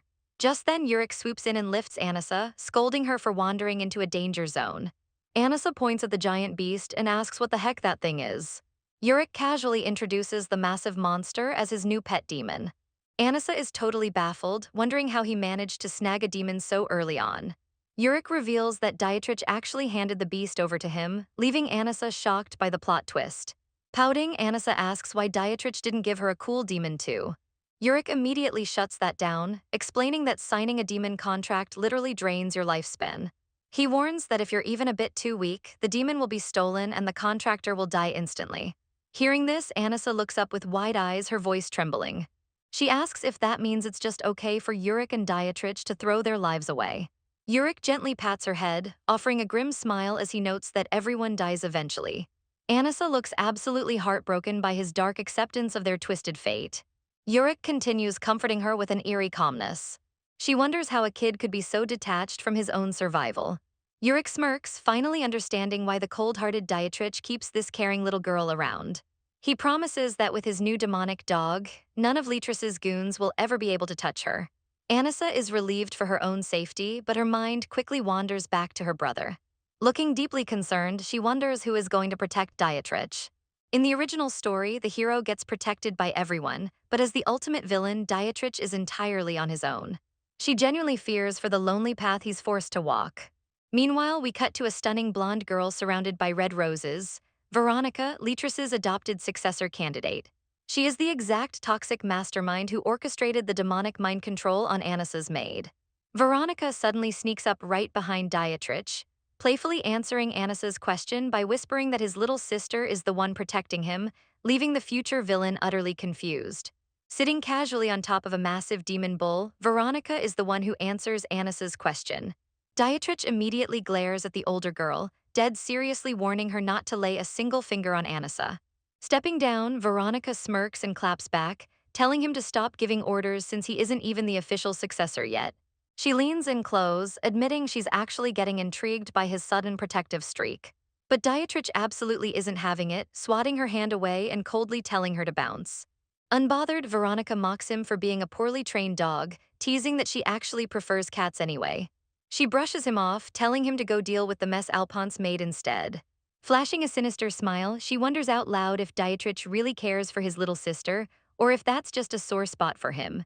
Suddenly, the beaten-down Alphonse screams from the ground, furiously accusing Veronica of betraying their mother. Veronica just laughs and violently steps on him, mocking the fact that he thinks attacking the favorite son counts as full-blown treason. She presses her heel down even harder, calling him a weak idiot who could never lead the family anyway. Leaving him groaning on the dirt like a crushed bug, she confidently struts away. With the trash taken care of, she turns her attention back to the real interesting subjects. She spots Anissa, noting that Dietrich's precious little sister actually grew up pretty well. But after a quick glance, she sighs, assuming the toddler is nothing special. Meanwhile, Anissa hides behind a tree, frantically searching for Bale and hoping this scary lady doesn't spot her. But Veronica suddenly pops up right in her face, startling the absolute life out of the toddler. When Anissa nervously asks who she is, the blonde girl formally introduces herself as Veronica Lagrange. Anissa realizes this is the terrifying villainess who manipulated her maid, but she can't help noticing the girl is drop-dead gorgeous. Out of nowhere, Anissa blurts out that Veronica smells exactly like the moon from her rabbit fairy tale book. Veronica is completely baffled, asking how someone can smell like sad grass flowers instead of the roses she's surrounded by. Anissa sincerely replies that it's just a very sad scent. Defeated by the toddler's innocence, Veronica offers her a bag of soft bread that Yurik gave her earlier. She gently notes that eating delicious food helps when you're feeling down. Anissa happily snatches the whole bag, saying her palace is broke so she needs the carbs, and bluntly tells Veronica she looks too skinny anyway. Surprised but amused, Veronica lets her have it, admitting she was only going to share it with Dietrich, but since he's gone, Anissa can feast. As Veronica turns and walks away, Anissa watches her go, totally confused by her random visit. Using her holy vision, Anissa realizes she's never seen an aura radiating so much pure sadness before. Veronica mutters that they probably won't see each other again, but suddenly bumps right into Yurik. Yurik freezes, absolutely shocked to see the older girl hanging around Dahlia Palace. He instantly goes into protective mode, yelling at Veronica and demanding to know why she's bothering Anissa. He aggressively states that they aren't siblings, making Anissa wonder why he's treating Veronica like a final boss. Ignoring his hostility, Veronica just smiles and cheerfully says hi to her little sister. Yurik warns Anissa not to trust a word she says, convinced she's only here to attack while Dietrich is away. Playing along with the villain role, Veronica snaps her fingers and totally agrees, claiming she has no other reason to be here. Anissa tries to diffuse the tension, asking if she just came to eat bread. But Veronica playfully announces she's actually here to cause harm. Yurik instantly grabs Anissa to run, but the toddler knows Veronica's aura is completely warm and harmless. Still, Anissa remembers the lore. This girl is a literal assassin who wiped out an entire family. Suddenly, Yurik's massive demon Ammon leaps into the air as Yurik screams that she's attacking. Veronica's own giant demon clashes with Ammon, creating a crazy magical shockwave while Yurik desperately calls for Anissa. Anissa sprints away, realizing this sibling rivalry just escalated into a full-blown kaiju battle. Rolling up her sleeves, the toddler decides she has to shut this down immediately. With zero hesitation, she jumps right between the two giant beasts, screaming at them to stop.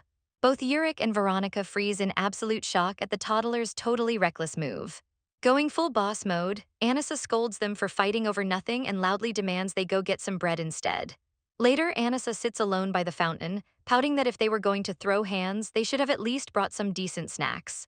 Right on cue, Veronica magically appears with a huge basket of luxury sweets. Anissa practically drools as she spots the colorful macarons inside.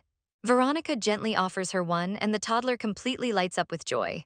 Taking a bite, Anissa instantly bursts into tears. Veronica panics, wondering what's wrong, but Anissa is just crying because the high-end pastry is so unbelievably delicious it's melting her soul. Veronica looks completely thrown off, admitting she's never seen anyone cry over a snack before. Suddenly, Yurik rushes in and snatches the pastry away, totally freaking out. He frantically shakes the toddler, screaming at her to spit it out in case it's poisoned. But Anissa is not letting go of her precious dessert and stubbornly swallows it down in one massive gulp. Yurik absolutely loses his mind, but Anissa just smiles blissfully as Veronica happily offers her more. Later that day, Anissa drags a heavy wooden sword through the garden, deciding she has to practice her swordsmanship alone since Bale is MIA. She knows she needs to get stronger, worried that her aura reading ability alone won't save her from these crazy rival kids.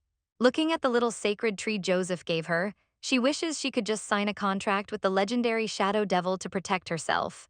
In the novel's lore, this specific demon was actually stronger than Bale, but his lazy personality kept him from ever becoming the Demon King. Suddenly, her thoughts are completely derailed when she spots a literal chocolate-coated eclair sitting on the grass. A few steps away, there's a fresh donut. Anissa immediately suspects it's a trap. She hesitates, but since she doesn't sense any malicious aura around the snacks, she happily follows the trail of treats. The trail leads her straight to the ultimate jackpot, a massive flowing chocolate fountain right in the middle of the garden.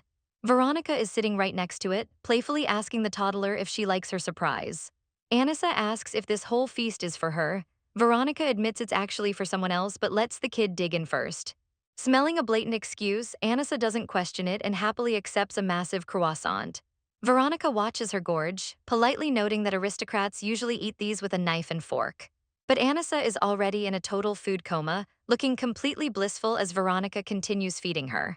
Veronica slides a perfect flan pudding across the table, making Anissa pause and ask why she's being so incredibly nice. Even though the sugar rush is clouding her brain, she knows she can't just accept free food from a villainess for zero reason. Veronica just giggles, teasing the toddler for gobbling everything down like a little baby pig. Anissa blushes, admitting she was actually worried the sweets were poisoned at first. Veronica scoffs, casually explaining she gains absolutely nothing from poisoning a weak kid who doesn't even have a demon to steal. Looking a bit nostalgic, Veronica admits Anissa reminds her of a child she used to know. Curious, the older girl asks how Anissa was so sure the food was safe. Anissa flashes a bright smile, boldly declaring that Veronica's aura is always warm, meaning she's actually a nice person deep down. Amused, Veronica asks if the kid likes her more than Dietrich. Anissa hilariously agrees, at least while the snacks keep coming. A bit later, Anissa is totally stuffed, but suddenly jumps when Dietrich casually walks up behind her. Caught red-handed, Anissa completely panics and scrambles to tell Dietrich she was just joking about switching sides. But Dietrich completely brushes her off, coldly stating that he doesn't care who she likes. Anissa pouts, wondering why her edgy brother is acting so icy today as he turns to face Veronica. He glares at the blonde girl, strictly reminding her that she was never allowed inside the Dahlia Palace.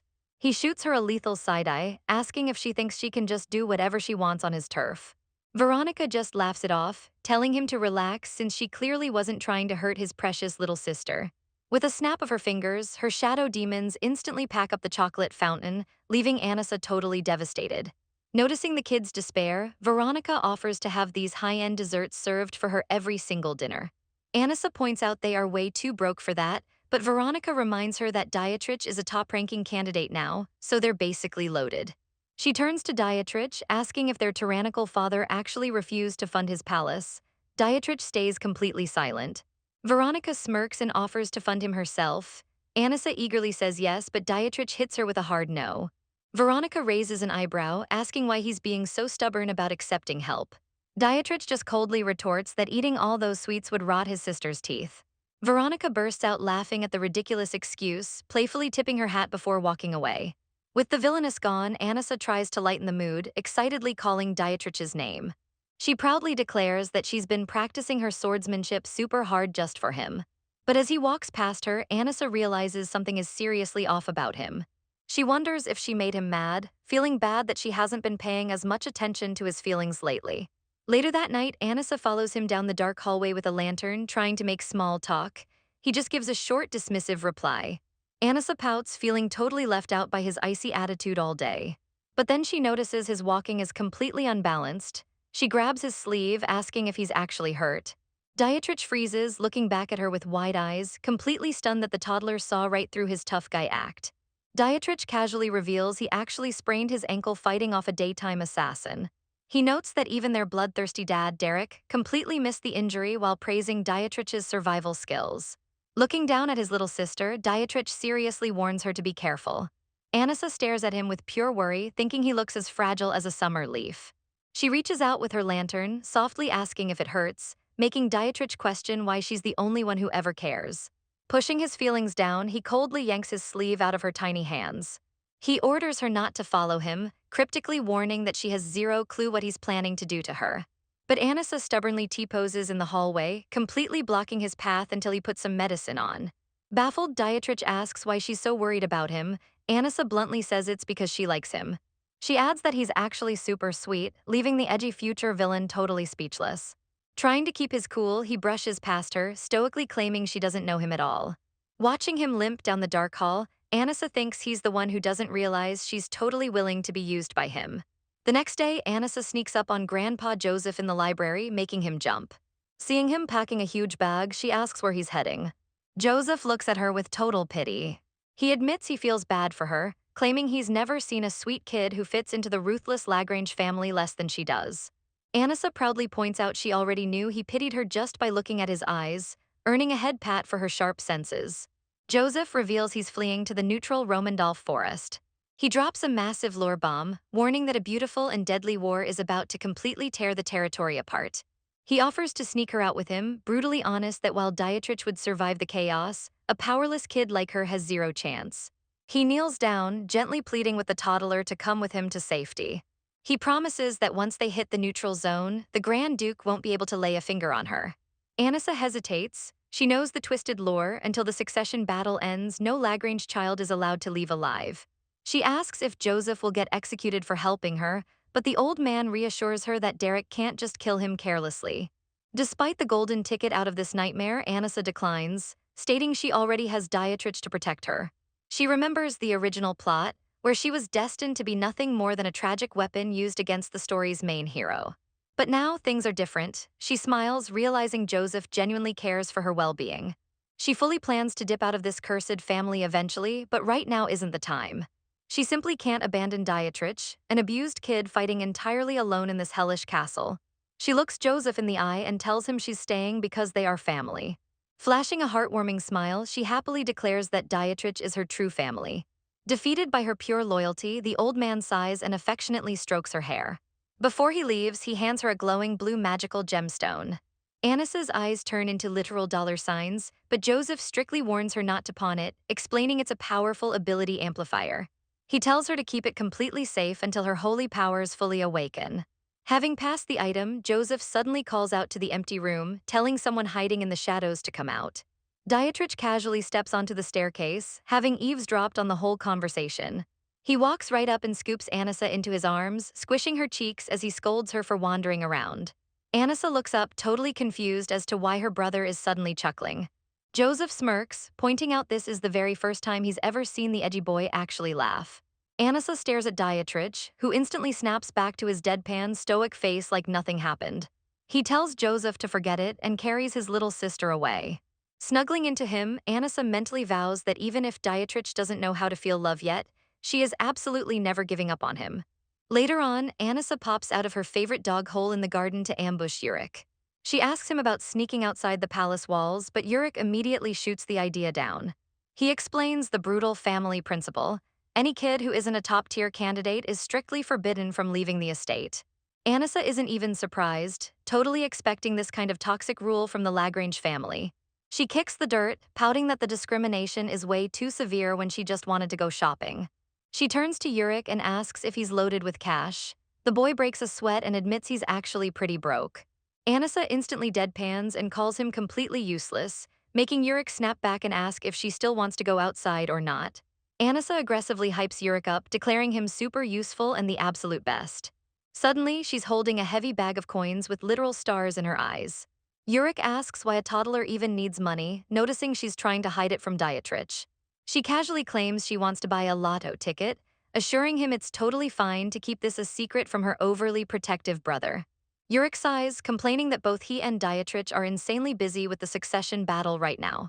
But Anissa completely wins him over by thanking him for playing with her and complimenting his pretty heart. Blushing like crazy, Yurik defensively tells her not to say embarrassing things like that in the Ruthless North. While Yurik tries to act tough, Anissa just finds him super simple and cute to manipulate. Eventually, the duo arrives at the massive gates leading into the local town. Anissa wonders why the guards didn't even check her ID, and Yurik explains the Lagrange family just has way too many kids her age to keep track of. Realizing security is practically non-existent, she figures it'll be super easy to sneak around in the future. Stepping into the bustling streets, Anissa is totally mesmerized by the massive crowds. She stares at the busy villagers, realizing there are so many normal people here besides the novel's main cast. It finally hits her that this isn't just a storybook anymore, it's an actual living world. She looks around with wide eyes, completely amazed by the reality of it all. Yurik doesn't get the hype, bluntly pointing out that their palace fountain is way prettier. She brushes it off, just happy to finally be out of the gloomy, oppressive castle. Seeing her light up, Yurik softly admits he should have taken her out way sooner. Anissa realizes the original, cold-hearted Yurik from the novel would never have said something this sweet. She smiles, knowing she was the one who changed him. All her hard work to rewrite the plot wasn't just a waste of time. Clenching her tiny fists, she gets totally fired up. She vows to completely rewrite the original timeline and survive this mess. Later, while browsing a shop, Yurik excitedly calls her over to look at something. He asks if it's pretty, but Anissa absolutely freaks out because he's holding a literal combat dagger. Yurik excitedly brags about the black blade being imbued with dark magic, making Anissa realize this kid is still a total Lagrange psycho. He casually mentions it's a blood-absorbing knife, leaving the toddler sweating bullets. She awkwardly nods along, just praying he puts the weapon away. Then Yurik cheerfully offers to teach her how to safely slit a throat without getting blood everywhere. Watching him happily demonstrate a stabbing motion, Anissa realizes she definitely needs to fix this family before she dips. Suddenly, a voice shouts for Yuri, making the boy turn and snap that he's a brother, not a sister. But another voice screams that their sister is actually over there, making the duo turn around in confusion. They freeze, completely stunned by what they see. Hiding behind a wall, they watch a terrified man begging for his life from Veronica. In the novel, Veronica was a ruthless prodigy who wielded a dagger at age 10. Now at 15, she wields a whip, stepping directly on an older man who desperately apologizes to her. Veronica flashes a wicked grin, agreeing he's wrong before brutally stomping her heel into his chest. She angrily calls the man uncle, demanding to know why he betrayed their family to Derek Lagrange. Yanking him up by his collar, she screams that everyone knows Lagrange wants to monopolize the demons. Anissa and Yurik watch the intense family drama unfold in absolute silence. Completely unhinged, Veronica shrieks that her entire family died because of this man's greed. He literally sold his own sister's life just to score some money and land. Tears welling in her eyes, Veronica asks if the money was worth it, looking completely broken beneath her rage. Her magical aura slowly fades as the uncle lies completely lifeless under her boot.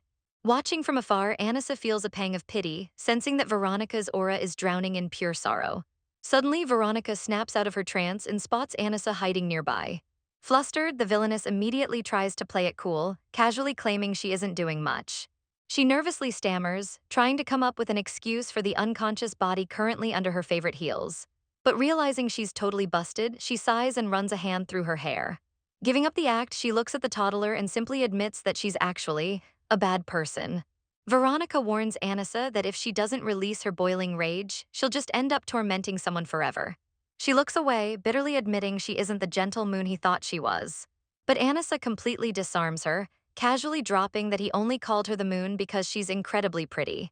Veronica stares at the young boy, absolutely dumbfounded. She nervously asks if he thinks she's scary now. Anissa just tilts his head and innocently asks why he would ever think that. She gestures to the lifeless body on the cobblestone, reminding the boy that he literally just watched her torture a man. But Anissa doesn't flinch, firmly stating she was just punishing a bad guy. Telling her not to be sad, the little boy steps up and wraps her in a massive, comforting hug. He points out the trashy uncle totally deserved it for selling Veronica out and causing her mother's death. Burying his face in her dress, Anissa gently reminds her that even nice people are allowed to get mad. The tension completely melts away as Veronica hugs him back, quietly thanking him. Snapping back to reality, Veronica asks Yurik what they are even doing wandering around Dietrich's district. The moment Yurik mentions lottery tickets, Veronica scoops Anissa up like a prize plushie and declares they're going together. Anissa happily cheers, while a very annoyed Yurik grumbles about being the one who originally brought his brother out. Yurik furiously demands to know why she gets to tag along. Veronica smugly tells him to watch his tone with his older sister, and Anissa instantly backs her up. Betrayed by his own blood, Yurik drops his head looking completely crushed. Seeing his brothers pout, Anissa reaches out and warmly invites him to join them. Yurik acts tough, dramatically claiming Anissa doesn't need him anymore. But the exact second Anissa says he still needs him, Yurik's edgy facade instantly crumbles. With the crisis averted, the trio heads down the bustling alleyway. Anissa chatters away excitedly until Veronica spots something interesting. She points to a massive, flashy building right at the end of the road, the local casino. A huge, scarred bouncer immediately stops the kids from stepping onto the main floor. But the second he recognizes the terrifying Veronica Lagrange, he starts sweating bullets. Ignoring the guard entirely, Veronica points Anissa toward a small exchange window in the lobby. They step up to the sketchy little booth to see if they sell lottery tickets. The clerk confirms it and asks for 2 coppers per ticket. Anissa eagerly turns to Yurik, but the older boy completely freezes in a panic. Yurik awkwardly admits he blew all his cash on that creepy blood-absorbing dagger earlier. Not backing down, Anissa slaps his single copper coin onto the counter. The clerk sighs and rubs her temples, reminding the little guy that a ticket costs 2 coppers, not 1. Deploying his ultimate weapon, Anissa looks up and begs for a discount. He hits the clerk with the most devastating, sparkling puppy dog eyes imaginable. The sheer cuteness is a critical hit, and the totally overwhelmed clerk caves, handing over a ticket for just 1 copper. Holding his prized ticket, Anissa proudly promises to buy Veronica something delicious if he wins. Touched by the sweet gesture, Veronica smiles softly. Then, completely flexing her Lagrange wealth, she drops a literal fortune on the counter and demands every single ticket in stock. Yurik's jaw hits the floor as he realizes she just casually dropped millions. The clerk scrambles back to the window, struggling to carry a massive, overflowing stack of lottery tickets.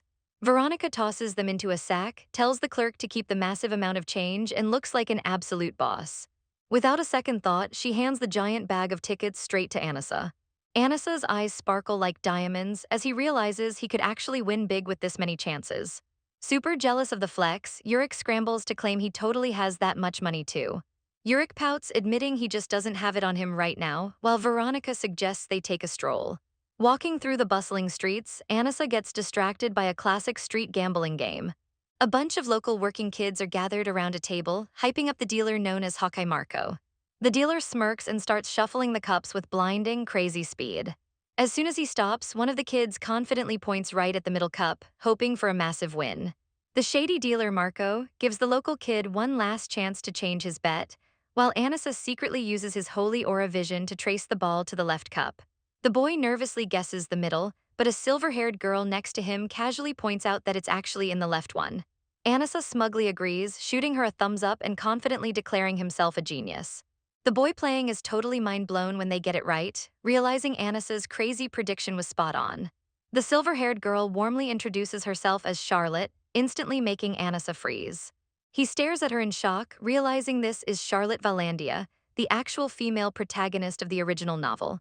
She repeats her name, completely unaware that the little boy beside her knows her entire future. Annissa remembers she's the absolute center of attention in the story, the beautiful war of men. He briefly wonders if it's just a coincidence, but her ultra-rare silver hair and brown eyes prove she's the real deal. Plus, they're currently on St. Dina Road, which is exactly where the original Saintess grew up as a commoner. In the original plot, Dietrich eventually drops half of his entire family's wealth just to buy her a noble title. He does all that because her original background was so incredibly humble. Annissa gets super hyped, totally not expecting to run into the main character this early in the timeline. Charlotte asks if he's a local and Annissa shakes his head, admitting he's not from around here. Since this is Dietrich's territory, Annissa pieces together that this must be exactly how the future ultimate villain originally met her as a kid. Charlotte casually mentions she's only hanging around because she received a strange prophecy. When she leans in and asks if he's curious about it, Annissa immediately nods his head. She playfully promises to tell him the secret, but only if he steps up and wins the next game. Never one to back down from a challenge, Annissa confidently walks up to the table.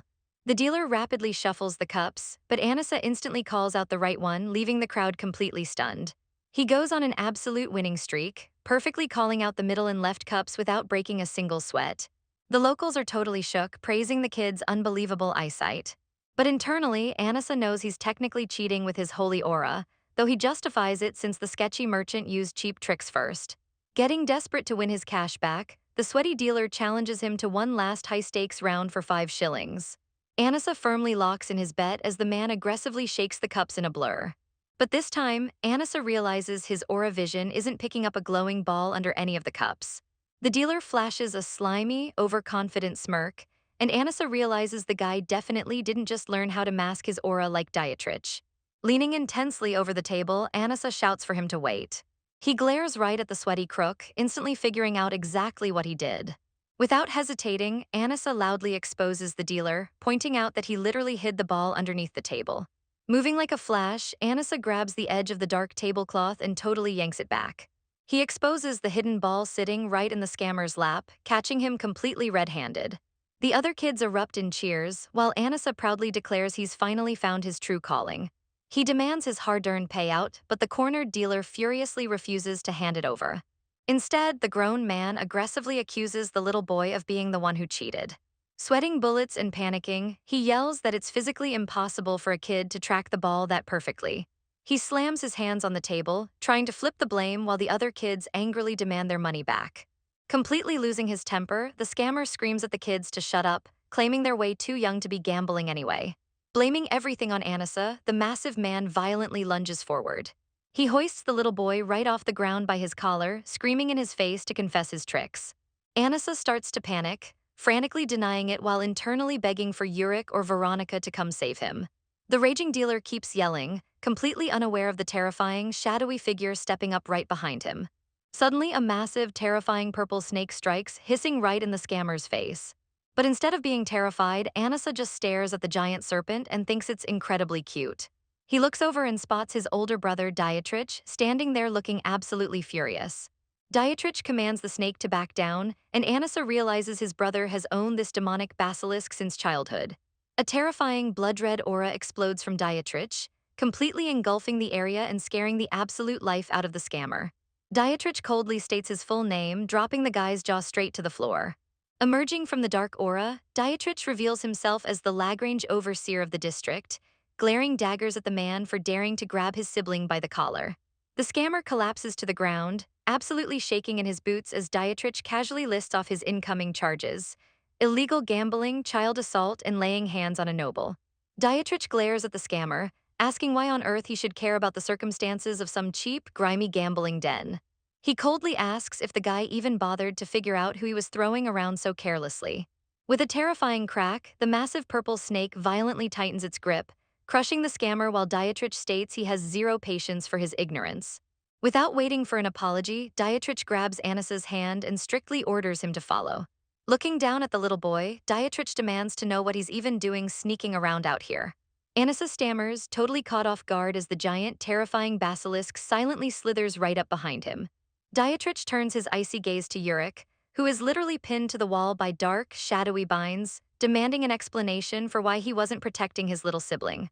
Yurik turns bright red, begging Dietrich to let him down first because he looks completely humiliating trapped like this.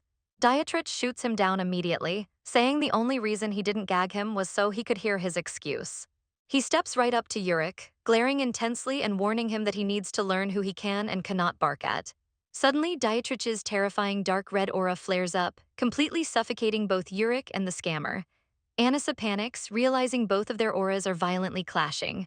Dietrich repeats his icy warning to Yurik, his eyes burning with absolute malice. The demonic red aura explodes even bigger, totally overwhelming the room as Anissa frantically wonders how to stop them from tearing each other apart. Trapped by the shadows, Yurik finally cracks and confesses that Anissa wanted to come outside, and he just happened to have something he wanted to buy too. Dietrich's eyes narrow in fury as he scolds Yurik for daring to take Anissa outside the palace walls without his strict permission. Yurik stubbornly argues back, claiming he actually was trying to protect his little sibling out here. But Dietrich isn't buying it for a single second.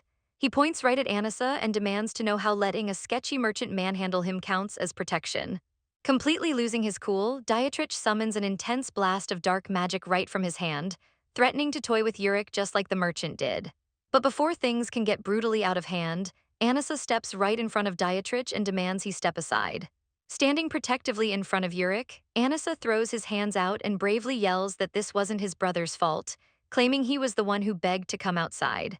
Dietrich's anger deflates just a bit. He sighs, clarifying he never said he wasn't going to scold Anissa too. Anissa quickly explains that the only reason he begged to come out was to buy a simple lottery ticket. Hitting Dietrich with maximum guilt, Anissa sadly looks down and claims he can't even eat any sweet desserts back at the Dahlia Palace. Dietrich immediately softens, muttering that Anissa always goes hunting because the palace food is so terrible. Dietrich tells him he doesn't need to resort to lottery tickets, but Anissa dramatically throws his hands up, claiming a growing boy needs a proper meal. Dietrich looks slightly confused, quietly pointing out that their Dahlia Palace is poor too. Anissa firmly shuts that down, asking who on earth told him that nonsense, completely exposing that Veronica and Yurik already spilled the beans about his wealth. Right on cue, Veronica pops out of nowhere, playfully poking Dietrich's cheek and reminding him that their tyrannical father totally cut off his support just to keep him in check. Dietrich aggressively slaps her hand away, while Veronica confidently tells Anissa that buying junk like lottery tickets is completely unnecessary. Dietrich scoffs at the word junk, prompting Veronica to casually flex that she just dropped $3 million on lottery tickets herself. She notices Dietrich's fierce scowl and smoothly apologizes for taking her eyes off Anissa, explaining she had to dodge some of her mother's annoying spies. Leaning in close, Veronica whispers a secretive reminder that they are still secretly cooperating under a demonic contract. Dietrich swats her away, coldly telling her not to touch him, completely brushing off her playful teasing. Not wanting to waste any more time, Anissa happily turns to the original heroine, Charlotte, and asks her to join them. But Charlotte looks terrified, nervously asking if they are actually from the infamous Lagrange family. Anissa realizes that to a commoner, the Lagrange family is literally the ultimate symbol of pure evil. He thinks it's super tragic since she's supposed to be the saint who eventually saves Dietrich. Standing awkwardly, Anissa silently debates what to do. The family reputation is definitely garbage, but he knows he can't be blamed for it as a kid. Charlotte stares at the young boy intently, quietly admitting that despite all the scary rumors, he doesn't look like a bad person at all. Anissa's eyes widen as Charlotte claims she can see things like that. He instantly realizes her ability is incredibly similar to his own holy aura vision. He realizes that while she might not read auras instantaneously like him, Charlotte definitely has a unique power to read a person's true heart. Hearing her call him a good person hits Anissa hard, especially since he knows he's definitely weaponized his innocence with some sneaky intentions. He suddenly remembers a major plot point. The prophecy claims that if a blue-eyed woman becomes the bride of the North, salvation will follow. Charlotte smiles, noting that the rumors of this prophecy are already super widespread throughout the temples. She casually asks if he's heard anything about it, pointing out that blue eyes are incredibly rare in the Northern Territory. But since there aren't any temples around here, she assumes he hasn't, deciding it's best if she just heads back home.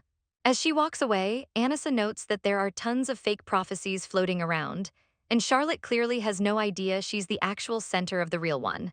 He remembers a crucial detail from the novel. Charlotte's eyes only turn a brilliant blue when she fully activates her divine powers. In the original story, Charlotte is absolutely destined to become Dietrich's bride to save the cursed Lagrange family. But Anissa suddenly pauses.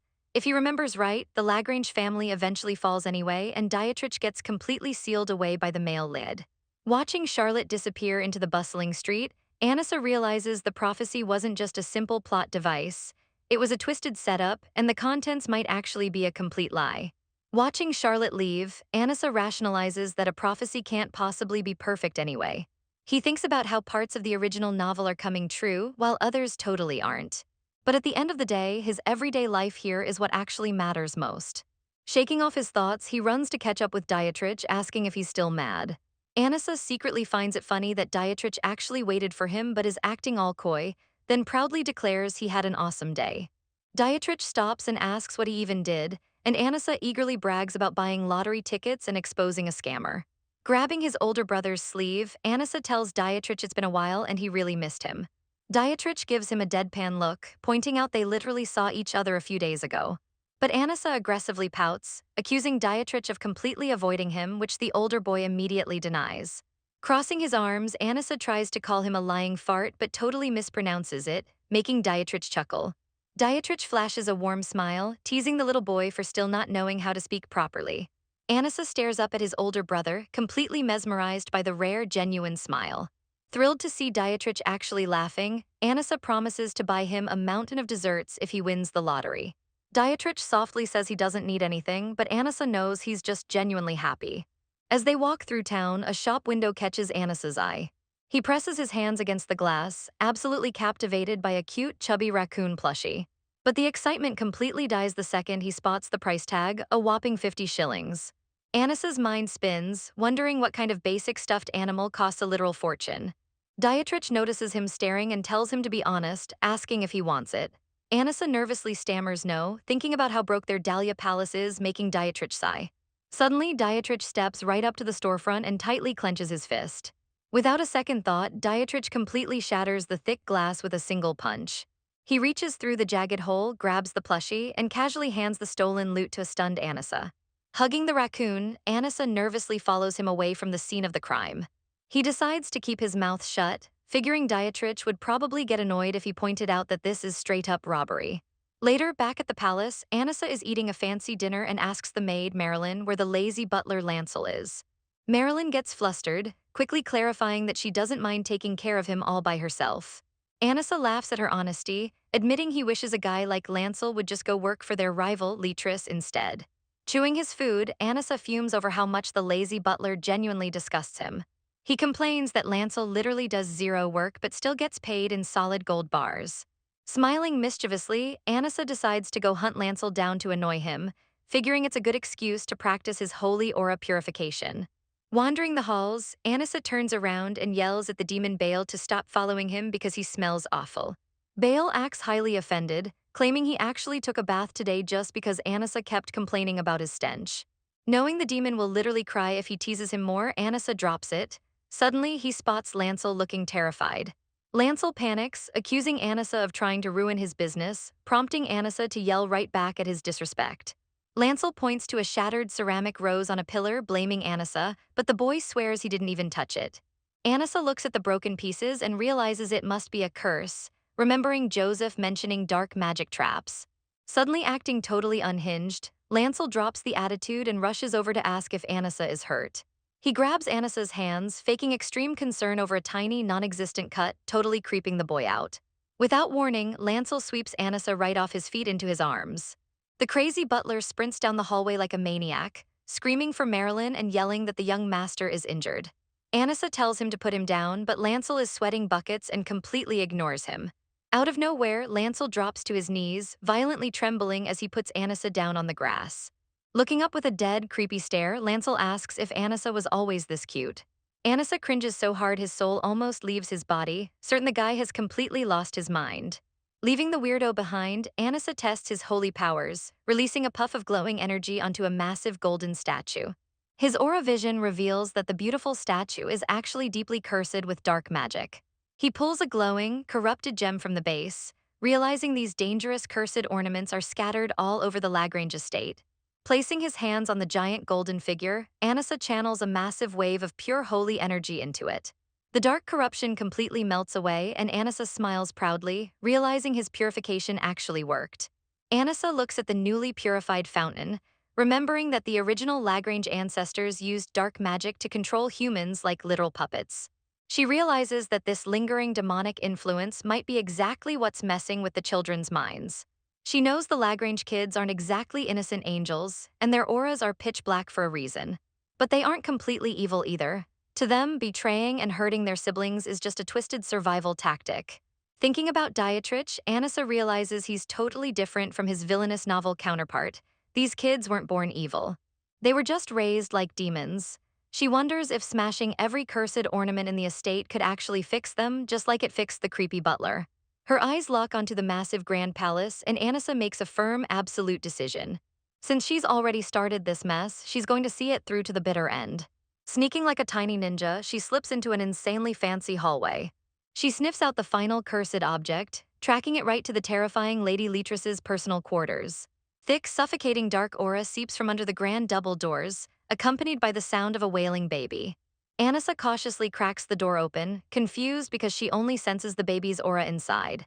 She slips into the lavish nursery, wondering why none of the 5 assigned nannies are rushing in to comfort the crying newborn. Peeking over the edge of the crib, Anissa internally sweats, realizing this tiny, crying potato technically outranks her. Despite the fact that Lagrange kids are treated like little horned monsters, Anissa can't help but admit the baby is ridiculously cute. Through her holy vision, Anissa sees the baby's aura is currently bright and pure, but realizes it's being poisoned by the cursed toy hanging right above her. Before she can smash it, the door handle clicks and someone starts walking in. Absolutely panicking, Anissa frantically searches for a place to hide. Lady Leatrice steps up to the crib, coldly noting that the baby seems hungry. Hiding underneath the crib skirt, Anissa holds her breath, terrified to be trapped in the same room as Leatrice. Leatrice scoops up the infant, bitterly complaining about the crying and muttering that this is exactly why she hates newborns. Staring dead-eyed at the baby, Leatrice tells her to stop crying, chillingly stating the kid will just disappear once she starts loving her anyway. The tension is completely ruined when Anissa accidentally lets out a loud sneeze. Anissa curls into a ball, mentally screaming because she was so close to getting away with it. Leatrice doesn't even flinch, smoothly mocking Anissa for not knowing how to hide properly, noting even weak animals stay quiet. She points out that Anissa literally left her shoes sticking out. Anissa curses her own clumsy mistake. Sliding awkwardly out from under the crib, Anissa nervously looks up at the intimidating noblewoman. Leatrice immediately zeroes in on Anissa's hands, noticing she's clutching something. Looming over the trembling girl, Leatrice demands an answer, making Anissa realize exactly how it feels to be Dietrich's prey. Anissa stammers that it's nothing, but Leatrice easily recognizes the broken pieces of the cursed crib mobile.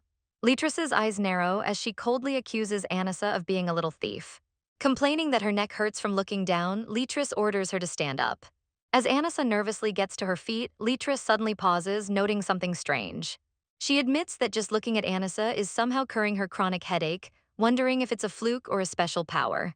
Anissa triggers her aura reading and realizes Leatrice's dark aura is completely different from before, needing barely any purification.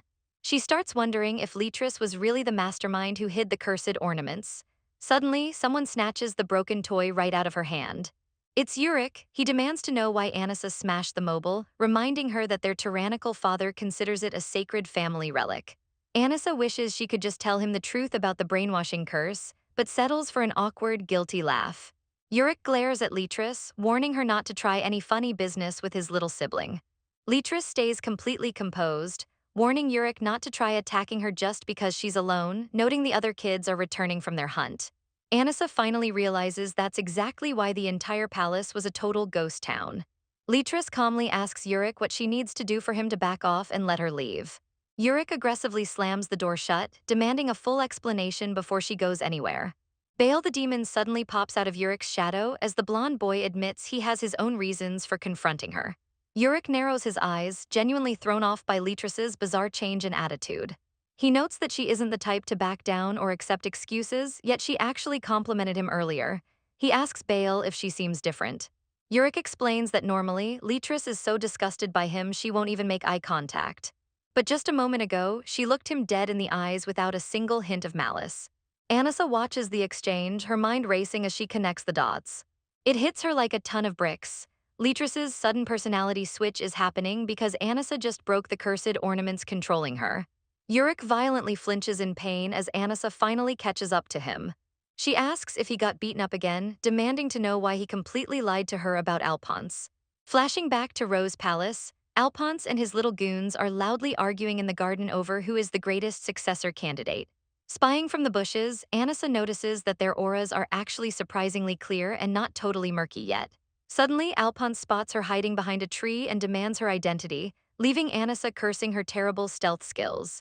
She completely panics, frantically trying to figure out a solid excuse to explain why she's snooping.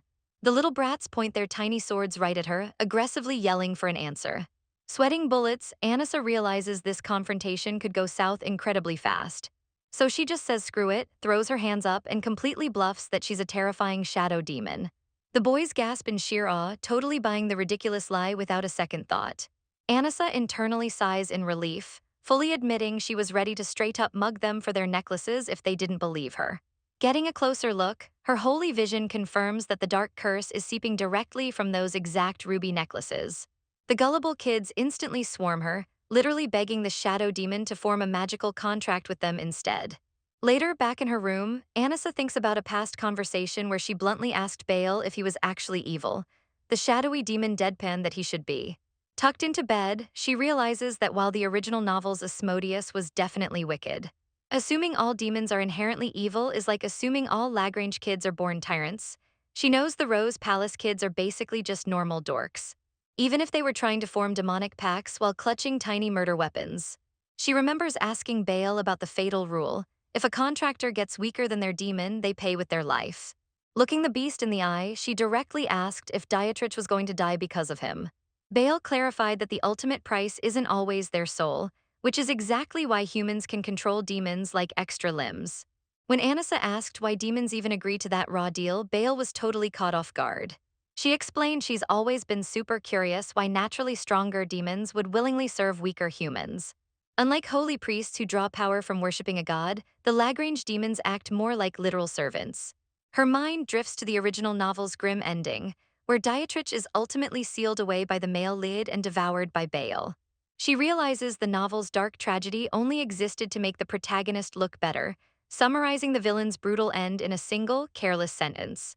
To the readers, their massive suffering was just a tiny footnote.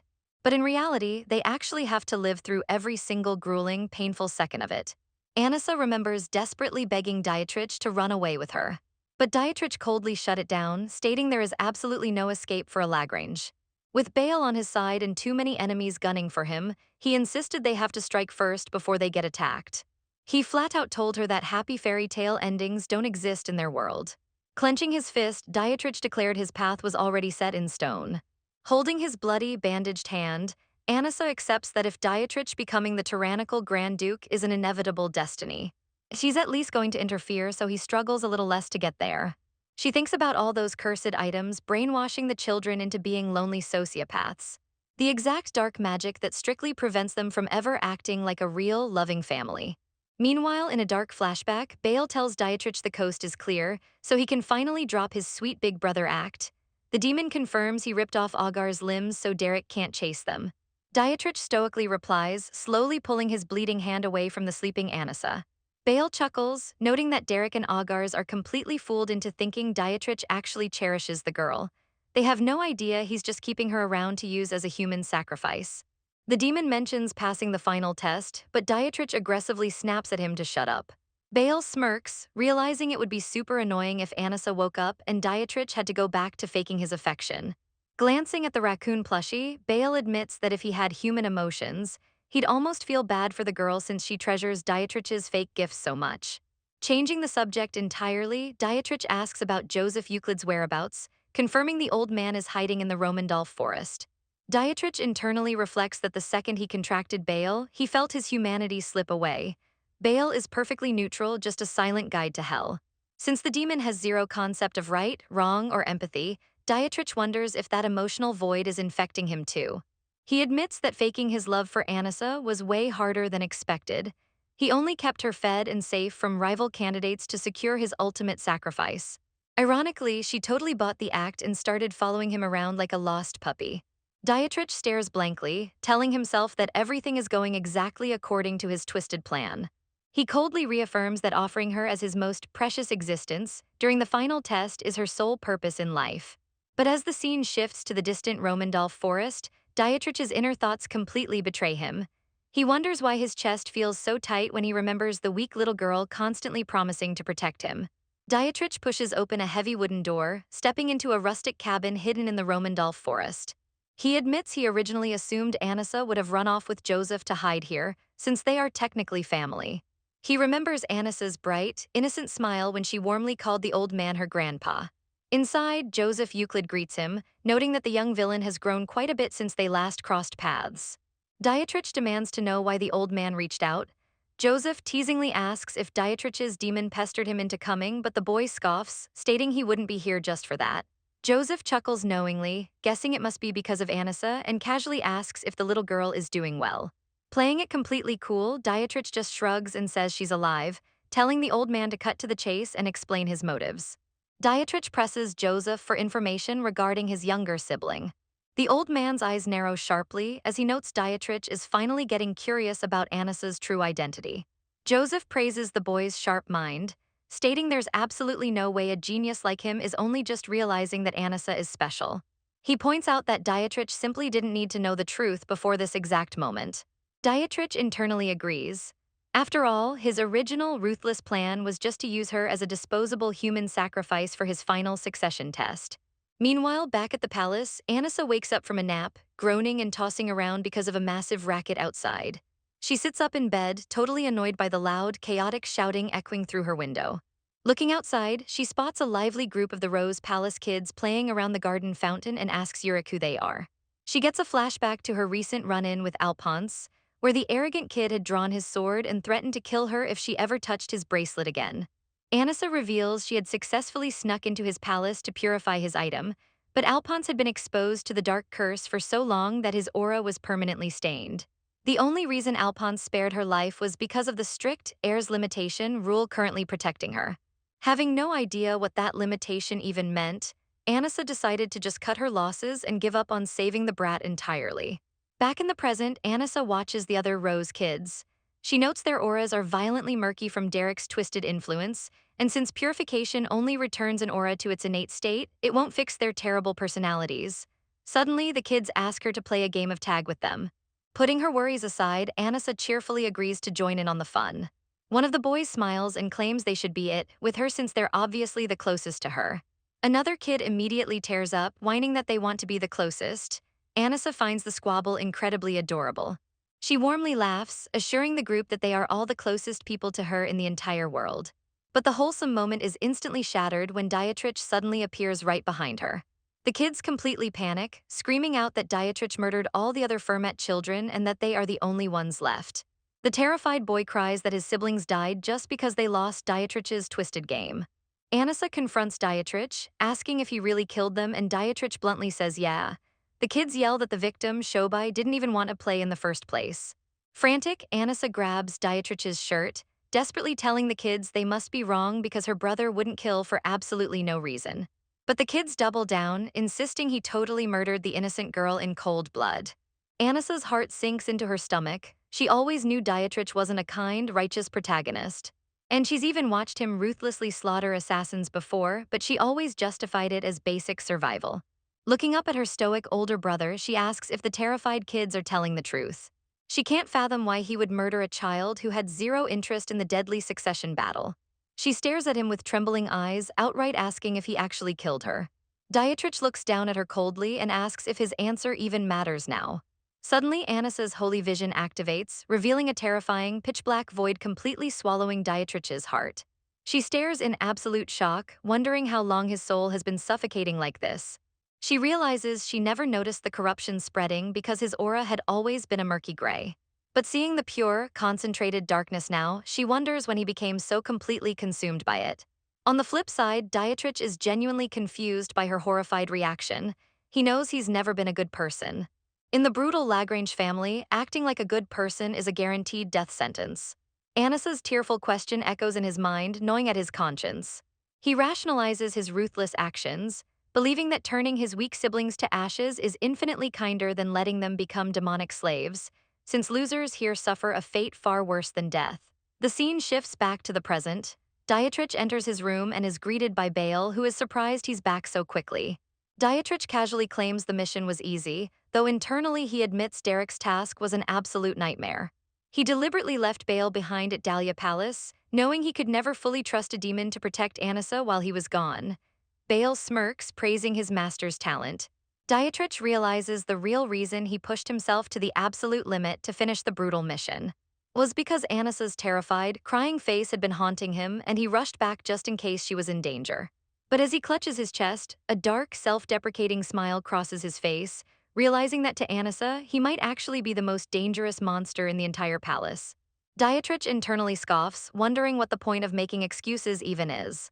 He admits that out of all the ruthless things he's done, killing Shobai was the one brutal act he could actually explain. In a bloody flashback, Shobai screams at him, furiously accusing him of just using his own sister. She curses him out as a demonic bastard, and Dietrich calmly accepts that she was absolutely right.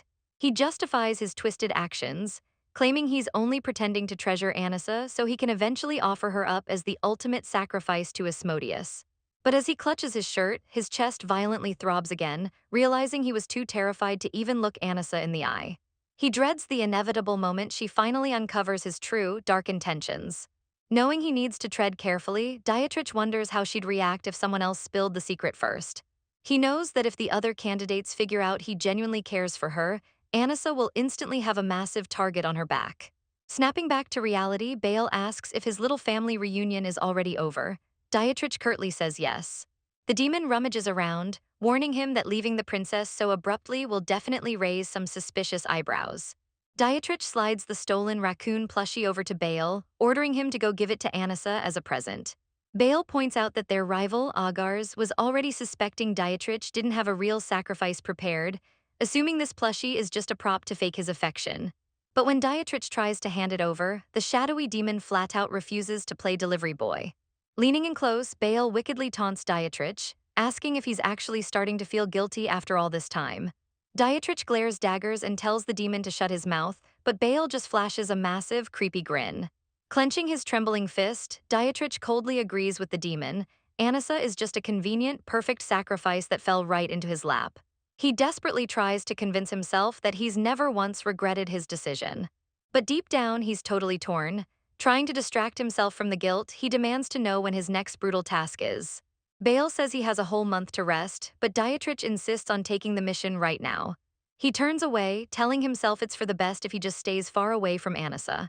Meanwhile, at the Rose Palace, Anissa pouts during a fancy tea party, complaining to Lady Leatrice that Dietrich is completely ignoring her. Leatrice casually sips her tea, asking if Anissa isn't a bit too old to still be whining about her brother. Ever since Anissa broke the cursed mobile, Leatrice has been secretly inviting her over, claiming the little girl magically cures her headaches. Anissa happily sips her tea, totally fine with the arrangement since she gets top-tier snacks and free intel. Using her holy vision, Anissa notices Leatrice's aura is all soft and wobbly, meaning the intimidating noblewoman actually thinks she's adorable. When Anissa asks where Yurik is, Leatrice completely dismisses the question, guessing he's just out training. Anissa realizes the lady genuinely has zero interest in her own son. Catching Anissa's hesitant look, Leatrice asks if she hates how coldly she treats the boy. Anissa boldly admits that Yurik is way more devastated by his mother's neglect than he is about getting bullied by Alphonse. Leatrice drops a bombshell, confessing that she can only treat Anissa so warmly because she isn't her child. She admits she's absolutely terrified of loving her own kids, when Anissa asks why. Leatrice's eyes darken, bluntly stating that if she begins to love them, they will die. She repeats herself, her voice heavy with absolute grief. In the cutthroat Lagrange family, any sign of genuine affection is a fatal weakness. Anissa remembers the dark lore. Leatrice's first kids grew up too soft-hearted because she loved them, and they were brutally slaughtered by Derek.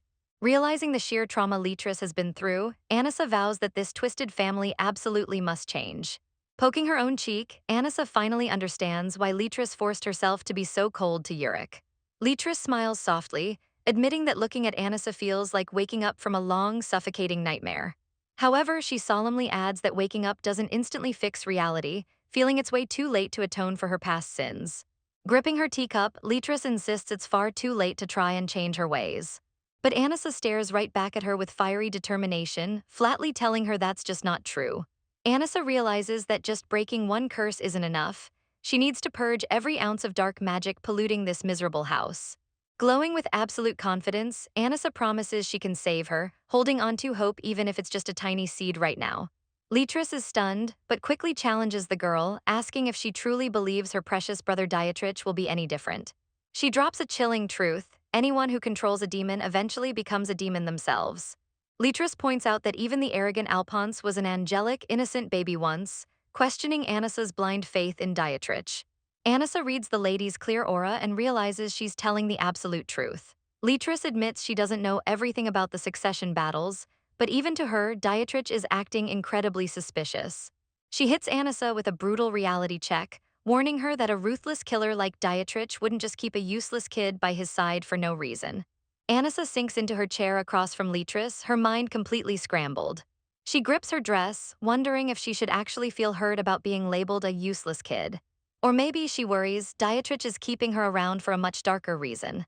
Later that night, Anissa barges right into Dietrich's room clutching her raccoon plushie and bluntly declares she's sleeping with him. Dietrich just glares at her, coldly asking if this looks anything like her bedroom.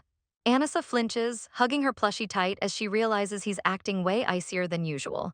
Leatrice's chilling warning echoes in her mind that Dietrich wouldn't keep a useless kid around for absolutely no reason. Pushing past her doubts, Anissa forcefully jumps onto his bed, insisting she just wanted to greet him after he'd been gone so long. Then looking him dead in the eye, he straight up demands Dietrich take off his clothes. Dietrich is absolutely baffled.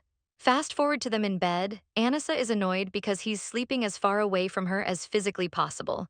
She creeps closer, determined to get a better look at that sinister black aura surrounding his heart, whispering to see if he's asleep. She immediately catches the faint scent of roses, just like Alphonse's cursed bracelet, radiating from the dark stain on his chest.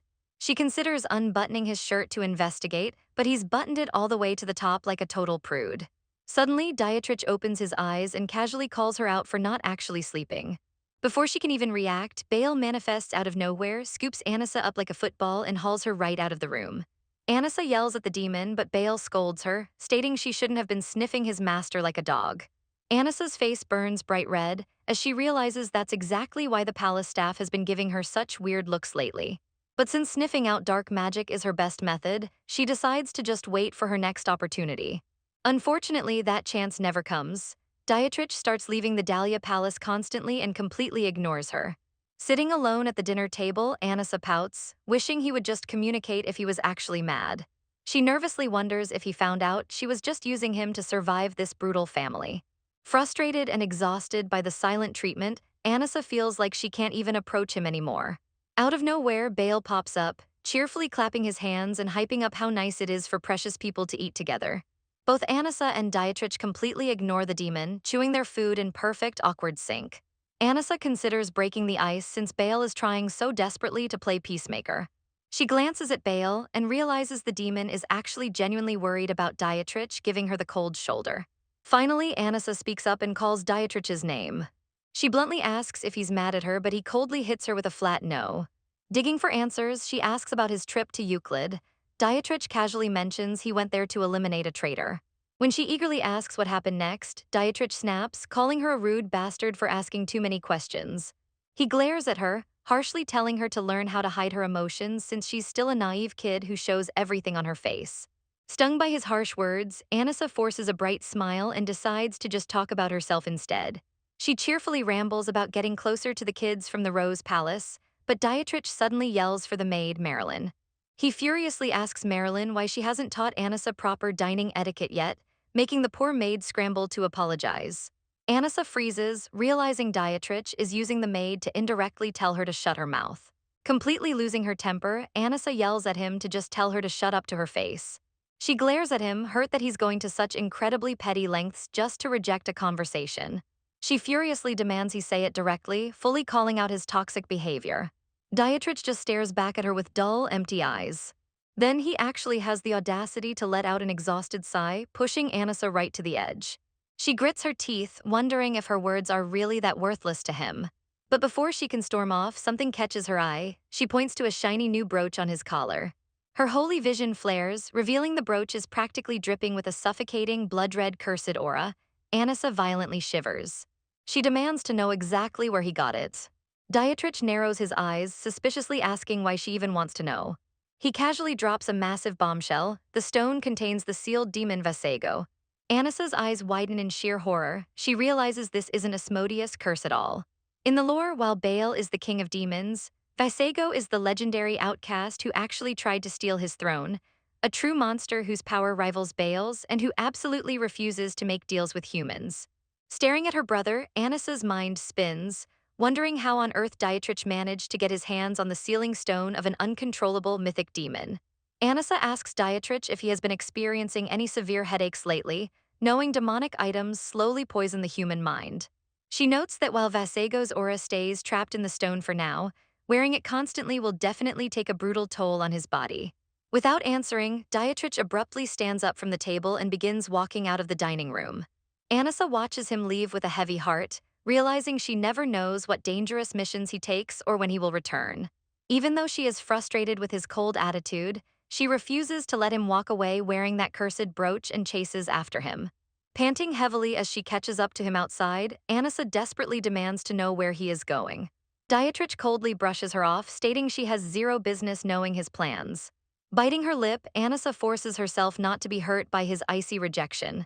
She reminds herself that this emotional wall is just his usual defense mechanism. Looking at his chest, she begs him to take off the cursed brooch, prompting Dietrich to ask why she cares. Anissa makes a quick deal, promising to explain only if he reveals his destination. As they cross a stone bridge together, Anissa feels a small sense of relief that he is at least letting her follow him. But just as she notices he refuses to look back at her, a voice suddenly calls out to the young master. A butler politely bows outside a lavish building in St. Dina, the district directly under Dietrich's control. Anissa wonders if her brother came all the way out here for business again. The butler stops Anissa at the door, declaring children are forbidden, but she immediately clings to Dietrich's arm.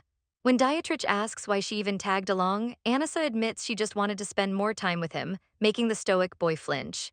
Dietrich warns her that this place is dangerous, but Anissa boldly replies that she feels totally safe because she is with him. Stunned by her absolute trust, Dietrich orders the butler to let her in, proving to Anissa that he does not completely hate her. Inside the upscale bar, the manager slides over a heavy briefcase of profits, praising Dietrich for tripling their revenue with his sharp business advice. Dietrich casually sips his glass and discusses expanding their deals with the underground, blending into the atmosphere like a seasoned mob boss. Anissa marvels at how mature he looks while wondering if the briefcase is stuffed with cash. But before she can snoop through the papers, she turns toward a sudden noise. A terrified scream echoes across the barroom floor. Anissa gasps as she spots Charlotte, the original novel's heroine, being violently dragged by a shady thug. Anissa's eyes light up, realizing this is the exact iconic scene from the novel where Dietrich is supposed to heroically rescue Charlotte. She excitedly waits for the romance plot to trigger. But when she looks over, Dietrich is completely ignoring the commotion, lazily flipping through his paperwork. When Anissa begs him to help, Dietrich bluntly asks why he should even care, leaving her totally flabbergasted. He points out he has no time for petty disputes, but as the thug gets louder, Anissa realizes she has to handle it herself. Determined not to let the heroine get hurt, Anissa hops down from her bar stool.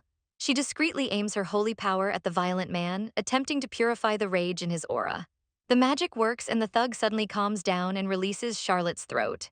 But Anissa's relief instantly vanishes when the man decides it is better to sell Charlotte into slavery without any visible scars. The creep smirks that an unblemished girl will fetch a much higher price on the black market than dropping her off at a temple. Charlotte argues that he promised to take her to safety if she won the bet, but the thug just laughs at how naive she is. Anissa mentally panics, realizing her holy purification just backfired in the worst way possible. Suddenly, Charlotte whips around, points directly at Anissa, and tells the kidnapper to take her too. Anissa's jaw hits the floor as the supposed saintess tries to sell her out for extra cash. Charlotte screams that bundling them together will double his payday.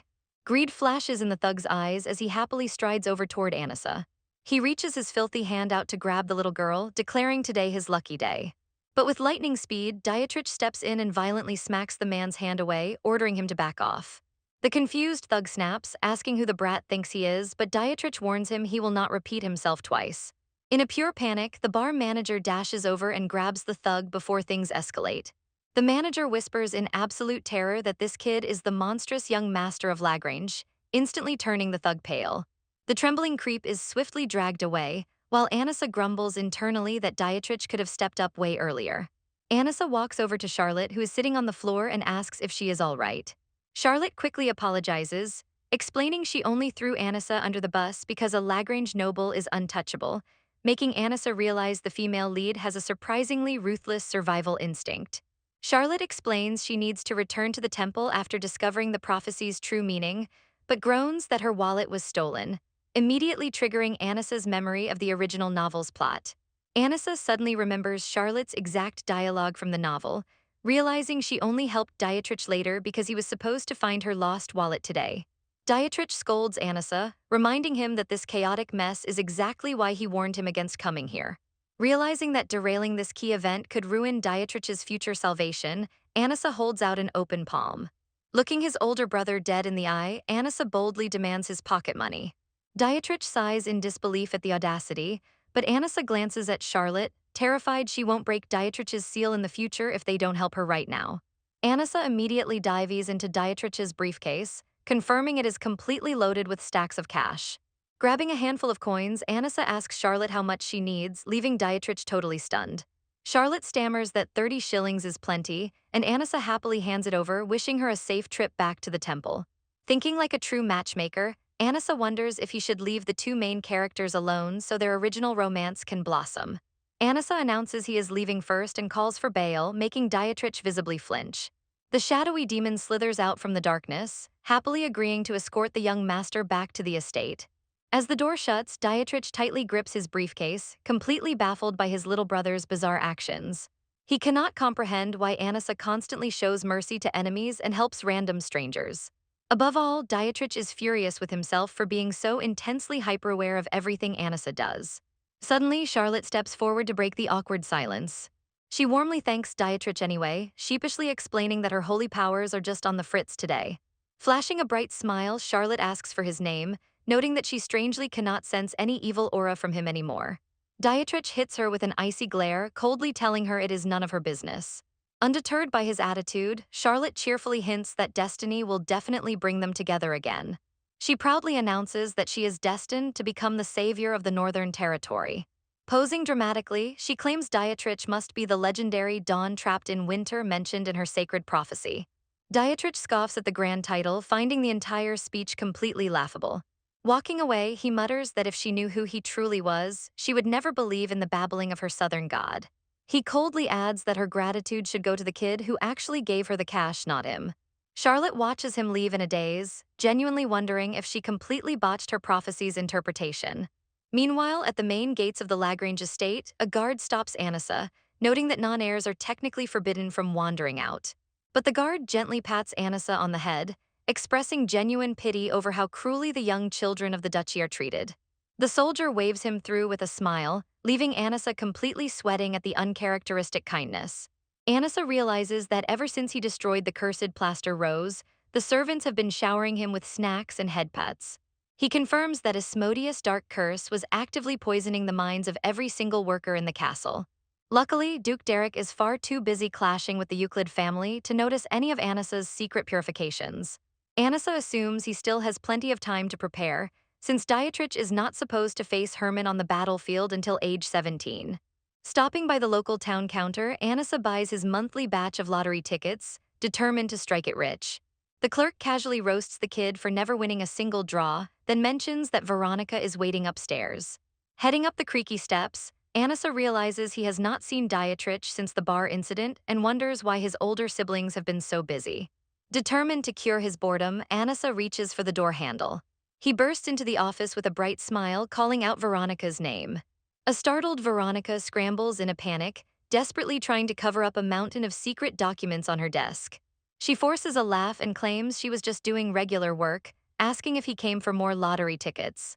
Veronica's expression suddenly turns dead serious as she warns Anissa that the streets are way too dangerous today.